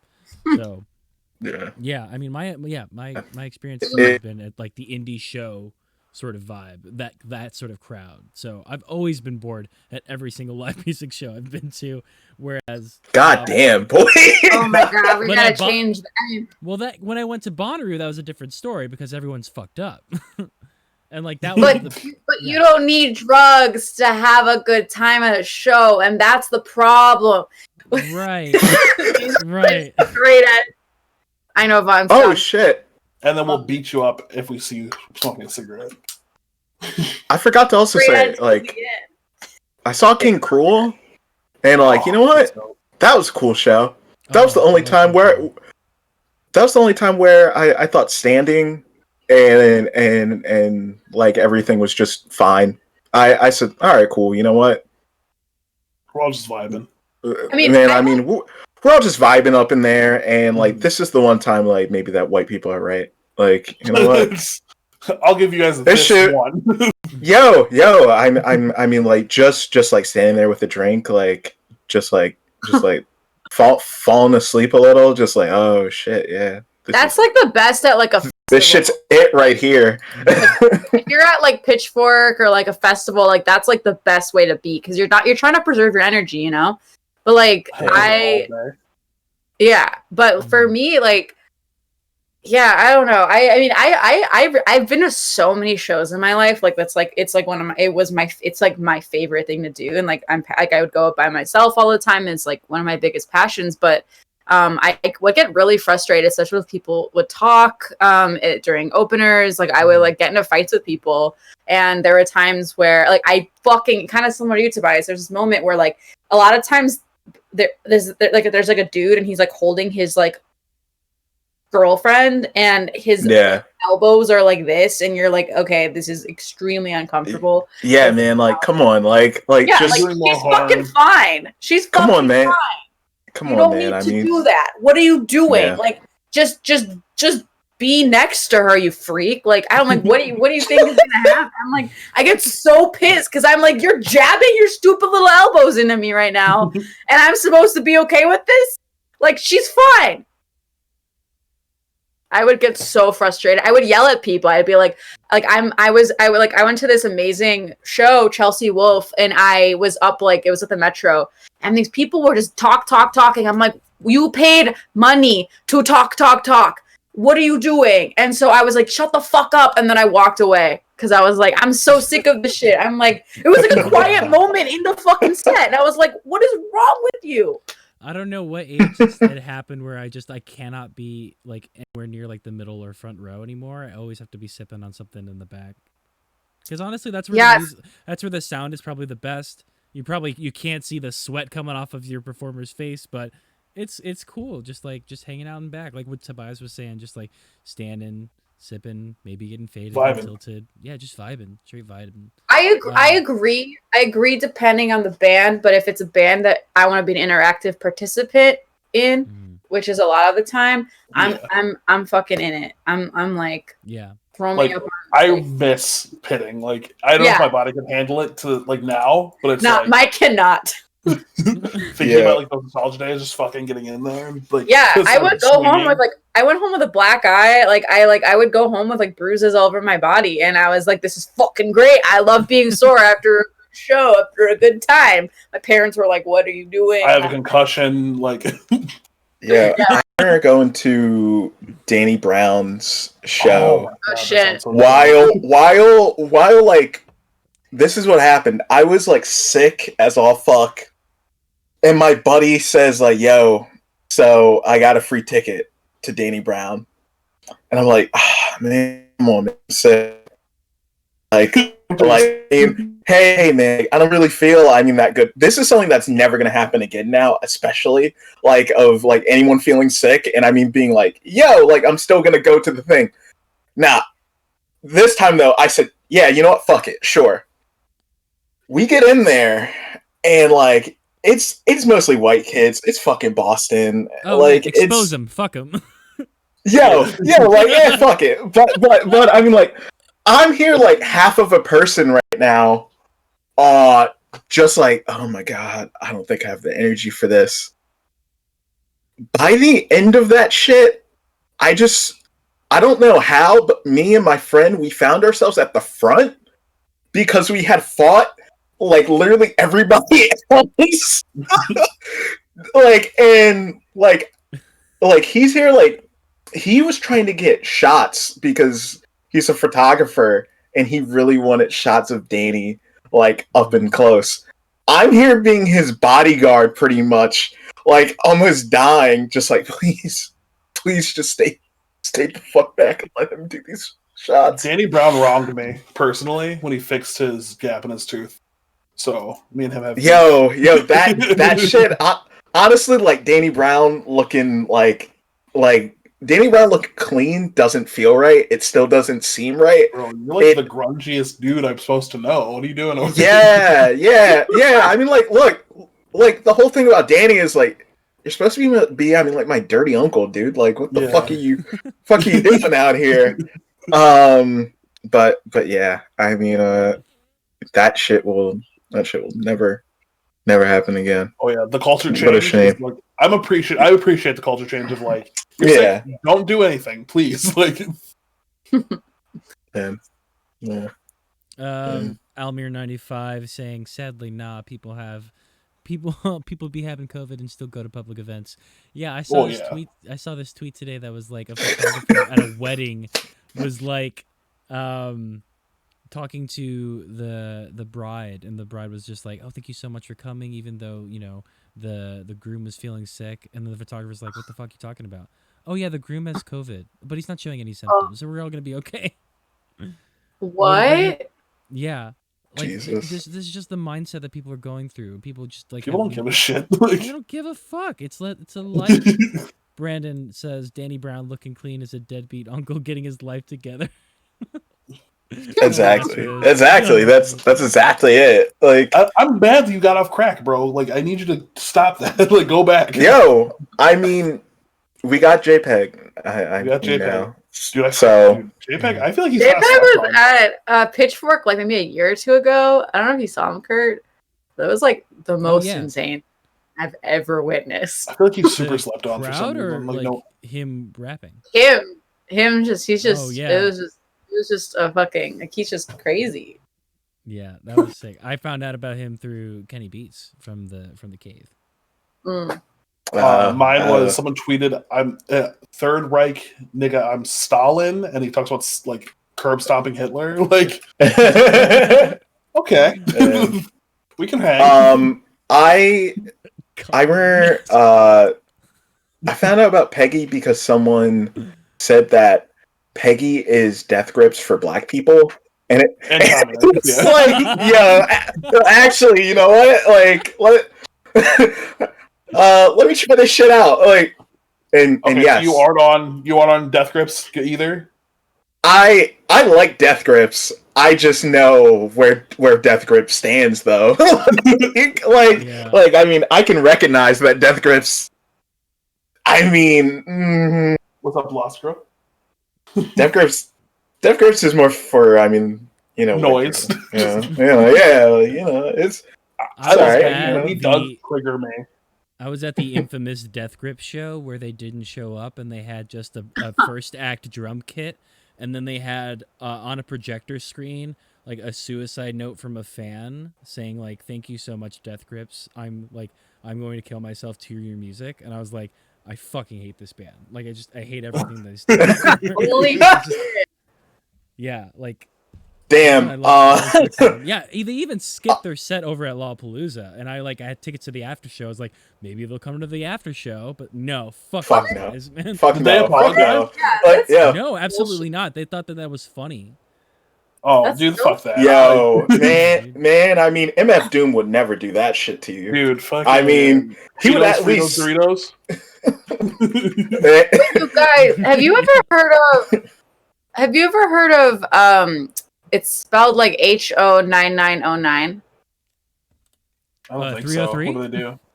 No, Oh, so I got a wolf on my shirt. fucking vegetarian. Wait, no, these guys are good. Actually, I found out about them because they were listening to them in High Fidelity, the show, actually. So, good things that I got from that show. I'm gonna put this in here because they're really fucking good. That's actually a move in 2020 I liked was DaBaby couldn't make it to a show, like his flight got linked up, so he did the show from his FaceTime onto the monitors, in a private jet, because he couldn't take off. Fucking Christ. That's wild. Chris, Yeah. I'll never forget them. I'm going the fuck home. Wait, did anyone experience virtual concerts this year? I've seen a handful. No. I was doing for Hooligan, we were doing Hooligan hangouts and we were having people perform on Instagram Live, but it was acoustic stuff, so it wasn't anything that was that production. No ass shaking. Yeah, no ass shaking. Yeah. None of that. People don't twerk to acoustic guitars. You could. But maybe we could. Twerk to anything. Yeah, or just the Succession theme song. Bonnie Ivory Ash Rump album next year. Do versus IG battles count? Oh yeah. The cultural impact of the versus battles this year. What was it? Brandy versus who was it? Those were wild. And then the recent one just got canceled because Ashanti got COVID. And then she's on Instagram Live coughing. She's like, I don't get it. How did I get this? Because you were traveling all the time. You're right, Brandon. There's been that's some foolery. Yeah. At previous Hooligan functions. Yeah, I wish I knew more about Hooligan back in the day. I wanted to go to these wild Hooligan parties. Hooligan's funny because it's when I first went, it was oh yeah, I'm friends with Morgan. Shut up, dork. Everyone's friends with Morgan. You're not special here. Yeah, it's a big fun community party. I miss it. We didn't have it this last year, obviously. But next time when we have a party, everyone's invited. Sweet. And there will be ass shaking. Oh my god. Anime titties and ass shaking. It does. I'm canceled. All right, we've got about 20 minutes left. Do we want to talk about media, movies, or anything else that we watched this year that we liked? I will smoke big loud before the next Hooligan function. Oh, I will be there right next to you, Brent. We'll have our separate joints if there's still COVID restrictions. Fuck. Yeah, people sharing joints is a thing of the past. Yeah, I remember I was hanging out with my plug, and I brought my own bowl. So he's just like, "Yeah, man, we gonna smoke a J." I was just like, "Can I pack my own bowl here?" But it was straight. It was cool. Because we talked a lot on Nerd Gaze about shit we did not like. Well, that's just what we do. I mean, Yeah. Yeah. We're just kind of critical. Yeah. But Raised by Wolves, that was I mean, it didn't escape our criticism, but that shit was fire. That shit was fire. Yeah. Vaughn, have you watched that? Raised by Wolves. Oh my god. It is good. Yeah. It's really good. It's really good. It ends crazy, but it's a very good show. I got into Studio Ghibli and anime. That was a big quarantine thing for me. That's a big cultural shift for you too. I mean, you're gonna have to start watching a lot more anime. Next thing you know, I'm about to wear that shirt that Vaughn's wearing. Naruto Uzumaki. He's Ebo. He's from Ebo. Yeah, I'm out to. I would love that too. We should set up like a Nerd Gaze reunion, off stream in the Discord. That way we could just talk about all the shit that. Because Brandon's saying would love to have a Discord conversation about all the shit that sucked this year. Dude, I'm about to get a Food Wars thing where I look like Yukihira.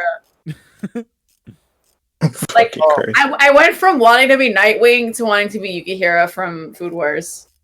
Whoa. Jesus. That's big. Jesus Christ. Speaking of Nightwing, Doom Patrol. I feel like we haven't talked about Doom Patrol in so Doom long. Patrol. Yeah. They hold special place in my heart. Even though they rushed the second season because of Kobe. Right.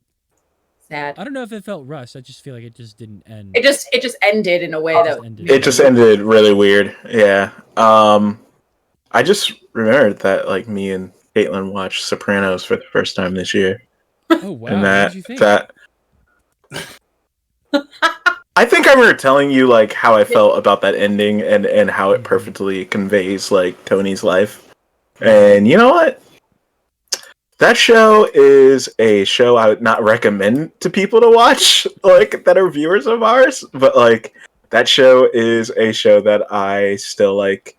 Being able to see the memes that like Sopranos skits are the fucking best. Like, yo, those shits are top tier. And also, there's something about the Sopranos that ends up still being like really fucking good. For a show that is about mostly middle-aged Italian guys, saying how they are the most oppressed people. like, while they like destroy like their own community and themselves. But like, you know, it's they probably Italian people feel like they're the oppressed ones this year too because of all the Christopher Columbus statues that have been taken down. There's an episode about it. This whole episode about like Christopher Columbus, and I mean about how like this is our time, Tony. Why the fuck are they trying to take this away from us? This is national. Caitlin is going against your recommendation. Nah, look. I don't know. There are some very racist ass episodes of that show that to most I would say will probably hit you off if you're not about it. Yeah. When did that show start? It started back in like 98, 99, right? 99, I believe. Yeah. That's 99. Like almost like be like this was made in a time. It's gonna be a way. Like yeah. I mean, it's definitely a way. It definitely. The thing is, it feels a lot more modern than like what it is. Okay. Like almost like it was made in the same perilous times. like of I mean, like a war starting up, and I don't know. Like who knows? That's a Ghoul meme, right? Like that's the whole thing I've been seeing. Yeah. Earlier. Mm-hmm. Yeah. Yeah. Also, the pilot is nothing like the rest of the show, right? I can't remember, dude. We watched five seasons of that. Mm-hmm. No, that's pretty much the show. That's pretty much the show. It's Tony being fucked up and like kind of realizing that he's fucked up, but not wanting to make the moves that you have to do to actually like better yourself. It's really actually him taking what he's learning in therapy and turning into a manipulator in his own way. Which is like wild to see. Yeah. You didn't know when Italian slurs were Italian slurs. There was one Italian slur that I could infer that it was a slur, but I wasn't sure in the way how. But yeah, I mean, it was pretty much Tony telling this black kid that he better not see her with his daughter, and that and I mean that he better stay away, and that they were not supposed to mix. So yeah, it those are the parts where I'm like, yeah, I don't know if I can recommend people this. I liked watching it, but nah, like some parts go way fucked up. Tony built a persona for indie white boys. Yo, he is. Brandon is not lying. like Tony is okay. Tony is a guy who like feels like he was born in the wrong time. He's so fucking upset. he like I mean like I mean like I mean he, Pine Grove. Pine Grove. Yo, like he is constantly upset, I mean, about that. He knows that he's hurting people, but like he doesn't want to do the work to stop hurting people. He, I mean, just wants to look and see why he is hurt, and while like he is cheating on his wife. He is like, I mean, acting like he's doing nothing wrong. Why is this every Charlie Kaufman movie? No, yeah, but like those are kind of shitty. This is like good. Like, Tony also Got you. Yeah, like I think I think at the end, like, Sopranos ends up still being a really sad story, because even at the end, like, Tony is not left with many. Also another thing I really like about The Sopranos is that people look like people. Like I mean, there's no casting of someone that's like too beautiful, that someone looks like they got that like someone that is out of Hollywood. Everybody looks like they're from fucking North Jersey. and relatable. Yeah, and I mean, it's so relatable just to see like normal people in media. Especially like there are a lot of like fat people in, I mean, that show, and that's not something that you get a lot at all in, I mean, media, no matter where I mean, like, you really go. But like even Tony himself is not a what you would call a handsome, like a clear defined handsome man, but there's something undeniably attractive about James Gandolfini in that role. Like, I don't know, like, he brings out a real masculine side. He's a beast. He's a sexy beast. Yeah, I mean, and I don't know. I like that show, and also I watched more of The Wire this year, but I already like The Wire. The Wire's fucking. Yeah, I was thinking, like, The Wire's fucking great. Like, I need to watch The Sopranos and The Wire again. Like, I just do that. Yeah. I'm yeah. In terms of first, and we need to start wrapping up to do our Rosebud and Thorns, our Robin, Ivy, and Bane. It was the sled. The sled. What's the sled? You said Rosebud? Sorry. Yeah. This whole time, Rosebud. But in terms of first, Vaughn, you were mentioning last night that you got into horror this year, or was it this year, or it was something recently that you got into because you had just started watching. So like Hereditary. Yeah. So I've been watching a lot and listening to a lot of horror podcasts. So I actually revisited this year, which oddly holds up. The Paranormal Activity series. Of course, there's a straight decline as you move further down the series, but yeah, I like those movies a lot still. Interesting. What do you like about them? I don't know. I think it's just some genuine jump scares. Like, it's like there's like not really plot, right? It's like, right. We're not here for any like defining story. We're here to get scared, and that's it. Like, you know, and then for that what it is, that's what, like, it does it well. Was that your like a moose bouche into like horror movies? Like, were you into horror before Paranormal Activity, or because you were talking about like indie horror, and that's something you were recently getting into? I prefer horror being told through a podcasting format more so than like movies, for sure. Like hearing stories. Oh, yeah. Have you listened to Lore? So Lore is one that people always bring up, but I don't like the way he talks. But like big ones I can recommend are the No Sleep podcast, or a good one because it's like based on real stories is Let's Not Meet, and it's just pretty much like, yeah, I got in the car and it wasn't actually my Uber driver and he drove me, you know, here, and it's like, oh shit, like you could have died. Like, yeah, they're real. Yeah, it's like people write in and it's like them saying, let's not meet again. like, hey, to the guy that lived next door that would peek on me, let's not meet, and things like that. Ugh. And it's like, Whoa. and it makes it scary because it's like, this happened to somebody. This could happen to me. I know there's so Fucking like those fucking My Favorite Murder podcasts. Like I'm like, damn, how many murders have happened? Yeah, So like, many. people just kill each other. People just kill each other. How and, like, many murders have happened? But yeah, I'd be remiss if I The didn't Bible bring will up tell you Cthulhu many. and like H.P. Lovecraft's murder. racist ass.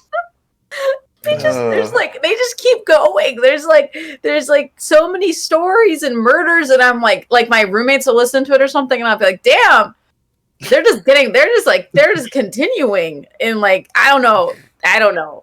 I can't listen to that all the time because I'm like I will literally spiral. I'll die. I will But, die. you know, I'm into H.P. Lovecraft too. Not H.P. Lovecraft himself because he's a racist prick.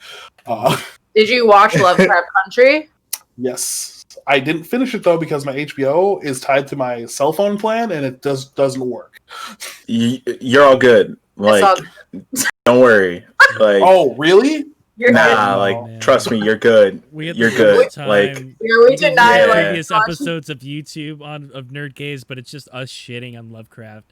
We liked it. I didn't the watch it first for a couple couple of episodes. weeks. Yeah. Like, Did you end up So it's finishing like- it, Tobias?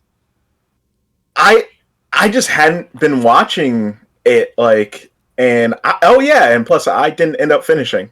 I just straight up said, I'll read a description of what happened, and then we'll talk about this. Okay, this all seems bad. Yeah, Great. I definitely saw All the right. decline. First episode was like, holy shit, this is like really tense. Like, there's a lot of like black issues going on. There's horror, Cthulhu, you know. And then it's like, an episode later, it's like, hey, the house episode's kind of weird. I don't really like this episode. First episode was great, and then it just goes into nonsense. Well, yeah, because I immediately hit Rivka up after like the first episode. I'm like, dude, like, what the fuck? Like, that was awesome. I might have been into it at first. Like I might have been like, And then I think that- we really liked the first 3 episodes. We really liked. yeah, we were like excited, and then we were just like, oh, this is it. Like we're not getting. This is not. Yeah, because and that's why Raised by Wolves was such a nice palate cleanser because it was fucking good. And then but before we watched Doom Patrol, and Doom Patrol rules. And what else did we watch together? Oh, Altered Carbon, which I'm a huge fan of. Still didn't watch that one. He's fucking good. Yeah, It's alright. It's alright. bro, it's good. Altered Carbon is good. I think about it a lot. All right. I don't think you remember how you felt on that show at the end of the second season. Okay, fine. Maybe the second season I was kind of like, what's going on? But Mhm. but the first season solid as hell, golden. Season Well, 1 rules, right, Brandon? The shows that we watched for Nerd Gaze were like Harley Quinn. Oh yeah, Harley Quinn animated. Mhm. Have you seen that, Um, Vaughn? No, did you like it? Oh, it's so good. Okay, So good. it's not like a self-serving, like, this is a female No. character, like... No. Okay. It's fucking funny. It's self-aware. It's nerdy. It's like it's good. It's really good actually. Like it's like up there for me. Like Oh, top cool. DC So- content. Yeah, A good reason. Have you watched Venture Brothers yet? Oh yeah. Oh, go Team Venture. bro, I'm on it. Mhm. Yo, come on. I'm watching. Yo, Food you're slacking really, Dude, I'm BM, watching because you like love Wars Venture Brothers. religiously. Venture Brothers, like, other than like I would say after you finally, there's some real transphobic shit in there that's not cool, but like Yeah, past again, that beginning of shit, this time. That. yeah, like Let me just have my anime phase for a little bit, and then I'll go back to my regular schedule. I'll say it. Venture Brothers was a cultural reset. Damn. yeah, no, I mean true. Like I mean everything that you like about like anything with Harley Quinn is like all because of Venture Brothers. Yeah, like it's a parody. It's a 100%. Johnny Quest parody, right? 100%. Yeah, yeah. All right, I'll do it. Nice. All right. I think we are ready to do our wrap up, which is Vaughn. You've come to the show, I imagine, a couple times before. But Yeah, I'm not quite sure. So the activity So we do is we do a rose, button, thorn, and we call it the Robin, Ivy, and the Bane. The rose would be something beautiful that's happened to you either this year or this week.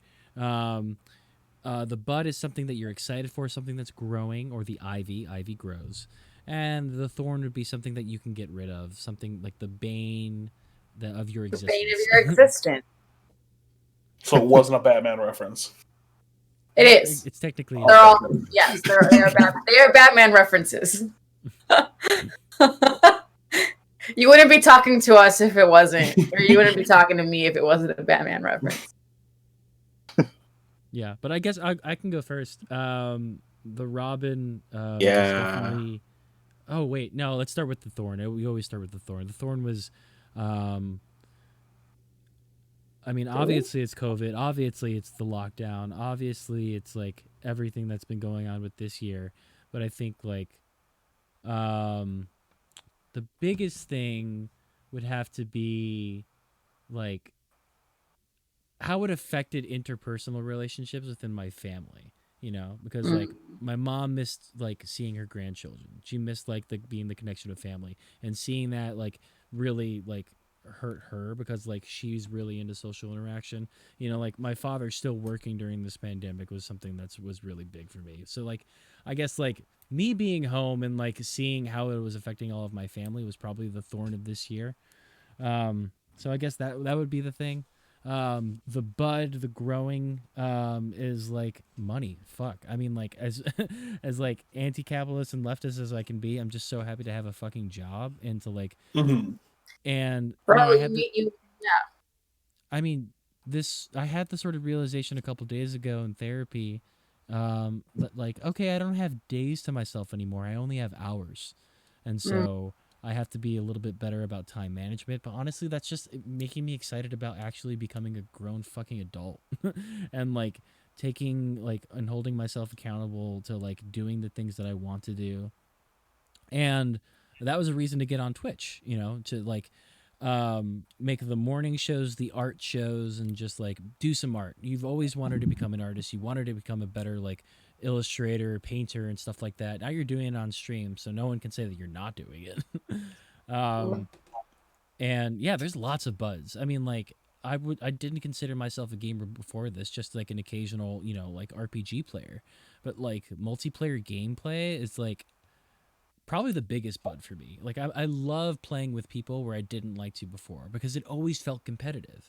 It always felt like, yo, you're lowering our rank, dude. Like seriously, get better, or like don't play with us ever again. But then games like Phasmophobia come out, No Man's Sky, Sea of Thieves, and I'm playing like these like 4-party like games, and they're just like amazing. Like today I played Sea of Thieves, and it was the most fun I had like this week. As opposed to now, which is like the most fun. Now this is the most fun I've had.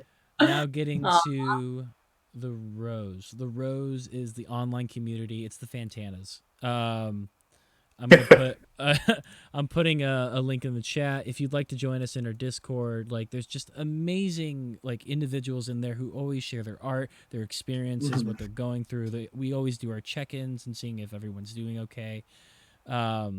But like if I'm having a bad day, I just go into the Discord and just talk to some people, or go onto their Twitch streams, because Twitch combined with Discord, combined with this whole online community that we have, has just been really helpful for me, and it's been giving me what like IRL friends just like or interpersonal connections just haven't. So I'm really happy that I had that. So that's mine. Who would like to go next? Top them clockwise.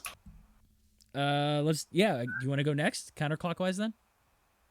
Oh, sure, I can go. Fine.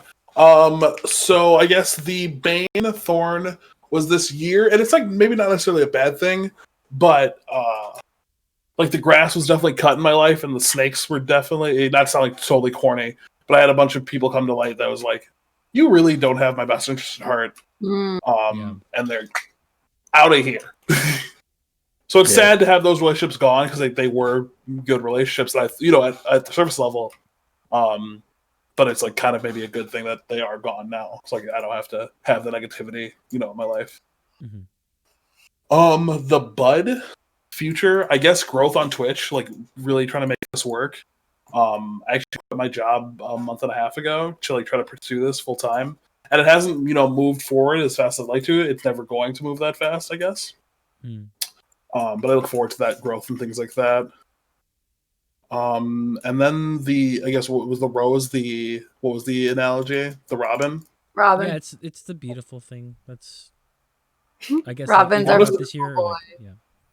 I'm gonna say this. It's really cool that I get to come in and do this with you guys and meet people I didn't know about that share like really cool interests with me. And I'm looking forward to being back on the show someday. Absolutely. Hell yeah. Okay, there's like not gonna be like a post Discord like that guy never again. No. Do not bring him back on my show. No. Vaughn, what is the username? Like, is it full X grip or is it full grip like underscore? So it's full grip. If you, I don't know if you have a shout out function like on your Twitch. People can go throw me a follow. It's just full grip. That's boy. Yeah, twitch.tv/full grip. It's a straight edge analogy. That's it. It's not sexual. I don't know why people think it's always sexual. Were you playing World of Warcraft last? Yeah, that's my job. Gotcha. I have a full grip on reality at all times when I'm straight edge. Like it's not. I'm not gripping a penis. Please, can we stop? All right, I give you a unless shout life is the penis is the reality. Go grab it. Fucking Christ. Life's a plate of dicks or something. I don't know. Life's a plate of dicks. Go full grip them. Full grip it. Full grip the plate of dicks. Tobias, you ready? Yeah.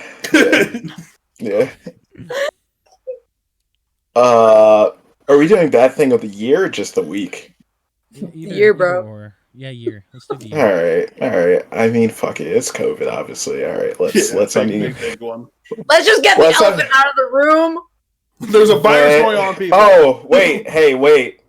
Actually, you know what? Fuck it. You know what? It's also Biden. Fuck Biden. You know what? Thank you. Okay, good. Yeah. You know what? Fuck it. I already see the L that we're all about to take for the next 4 years. Like.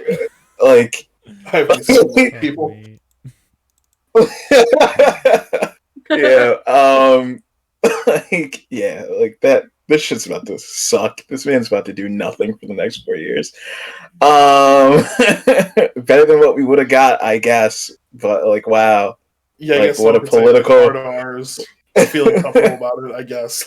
Yeah. Like, all right. What the fuck is next? What the fuck is something growing that grew? You disappeared. I'm coming back. What the heck, man? Oh shit! My Canon it ran out of battery. Oh. It's like my next upgrade is a Canon, I think, for streaming. Oh, don't get a 70D. 70D only like lasts for like 2.5 hours, unless you got like an external power. Kurt will be back. He'll be back one day. Thanks for worrying about him. Yo, so I'm saying after this, I better see an increase in followers. If not, then I'm never going to show you. Ooh, I got some news for you, bud.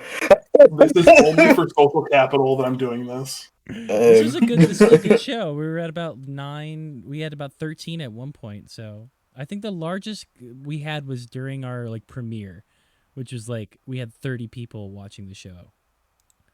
Okay, let's get that energy back. And then they're like, "What the fuck is this shit?"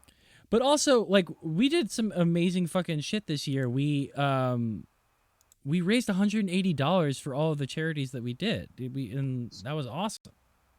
Hell yeah! The first episode we did, we raised about like $60.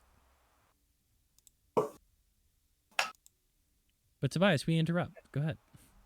Please continue. Oh yeah, shit. I don't know, my career. I don't know. That shit got better for some reason. Hell yeah. I mean, I guess family upwards is just the fucking move. Shit, like, I don't know, other than that, I think career, Caitlyn, because she's gonna say something if I don't. Caitlin. Well, actually, you know what? That's for the beautiful. This is a partner. Yeah. Cool. And And because you love her, come on. Yeah. But that's for the next like thing. The Robin, right? Right. Yeah. I mean, sure. I'm sure. My love grows. He just doesn't care about what I have to say. He's like, I don't give It's fine. It's fine. Oh, Tobias is talking. Let me just go do something. Yeah. Yeah. Let me just get off my Twitch stream. Yeah. I guess because you love Kate. It's too late now. Unbelievable. I'll keep him in check, Kate. Don't worry. Caitlin. I don't know if you go with Kate. I'm just saying things. Okay. No, it's fine. It doesn't matter. Unbelievable. Beautiful things. Caitlin, Cannoli, and Annie. Those are the cats. Those are the cats. Yeah. Caitlin's the partner. Cannoli and Annie are the cats. Cats. Yeah. And then that's pretty much it. You're not gonna say Rivka, Kurt, Vaughn. Come on. Nah, fuck all y'all. Man, I'm here stuck on this webcam. We after forced being brought in here, dragged by the Brandon.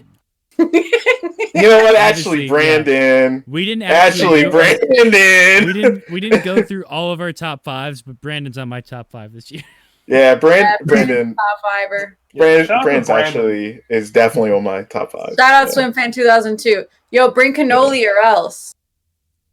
No, it's fine. Also, I locked the door, so like she can't get in here to run in to like show the cat. So it's all good. Let's go. Yeah, I guess that's it. Let me stop rambling. Oh man, show Cannoli on cam. Damn, Brandon asked. You know what? All right, give me 1 second. Yes. If Brandon asks, gotta do it now. If we're showing cats, I'm showing cats. Yeah, show the cats. Oh, we got cats? Great. Meow, meow, meow. Hear Caitlin in the back. Oh! This is my giant son. Oh my god! Wait, they're gonna meet right now. They're gonna meet. Wait, Cannoli. They're gonna meet. Hold on. Wait, make them meet. Shit. Wait, they're gonna meet. Oh, he hates it. He hates it. He's mad. Oh, he's mad. Hi, Cannoli. Cannoli's so cute. Cannoli's. Oh. Make her say hi. Hey, Amelia. Welcome to the chat. We got cats on cam. Cat cams. Cat cam. Cat cams. Let's see you make it on Twitch. This cat cams. Yeah. This is really cute. All right, Rivka. He's not usually in here, so he's kind of miffed. He's like, where the fuck am I? Yeah. Yeah. He's also vibing. He's vibing. Yeah. Cute as hell, man. Give him a little bounce. Wow.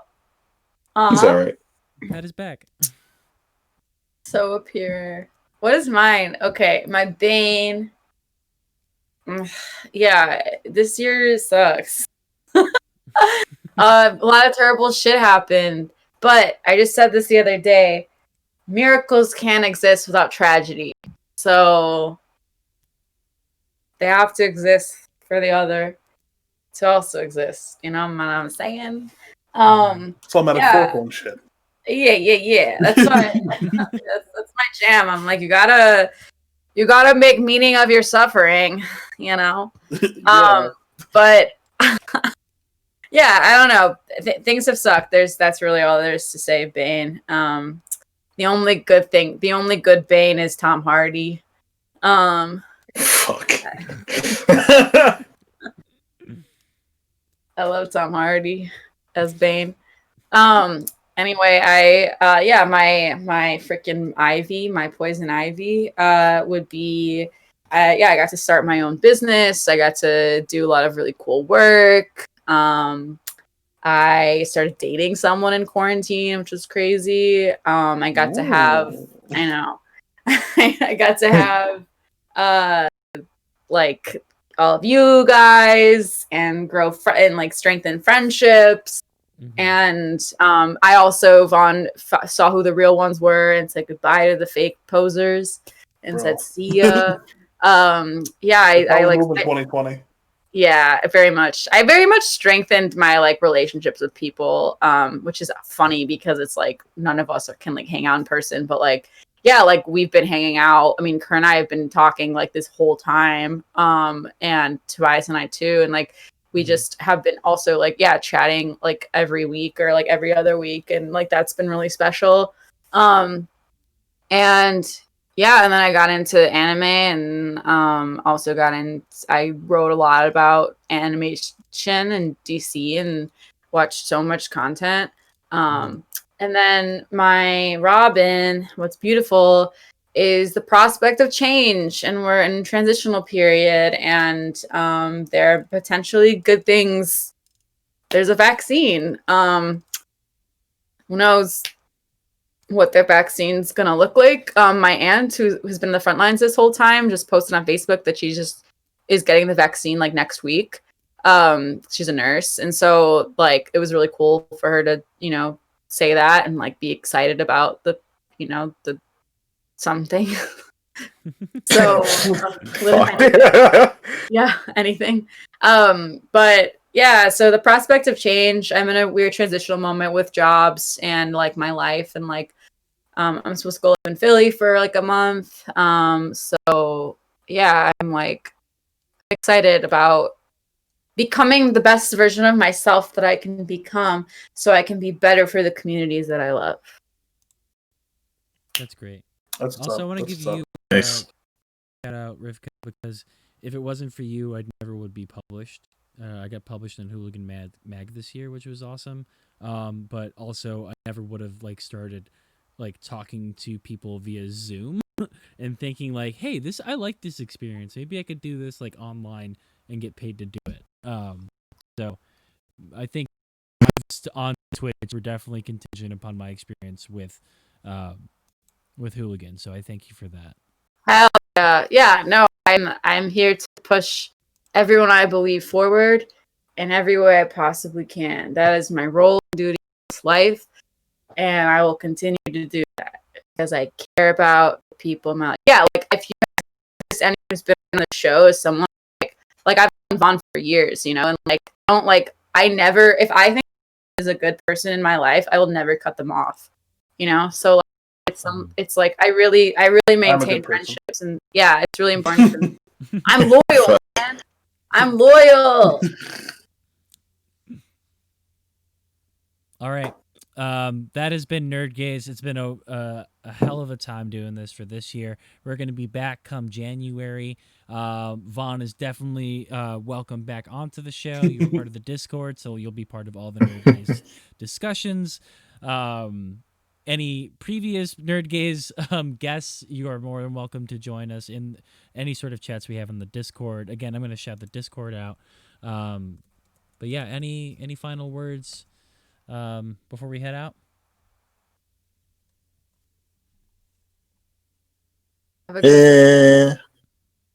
Peace, love, and prosper, everybody. See you in 2021, bitches. Fuck Joe Biden. Fuck Joe Biden. There we go. There we go. There it is. Yeah. Peace, love, everybody. Peace, love. Peace. Peace, love. Fuck Joe Biden.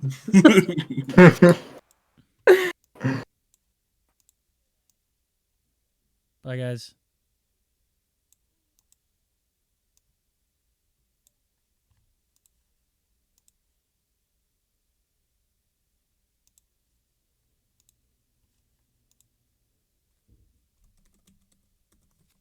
If you'd like.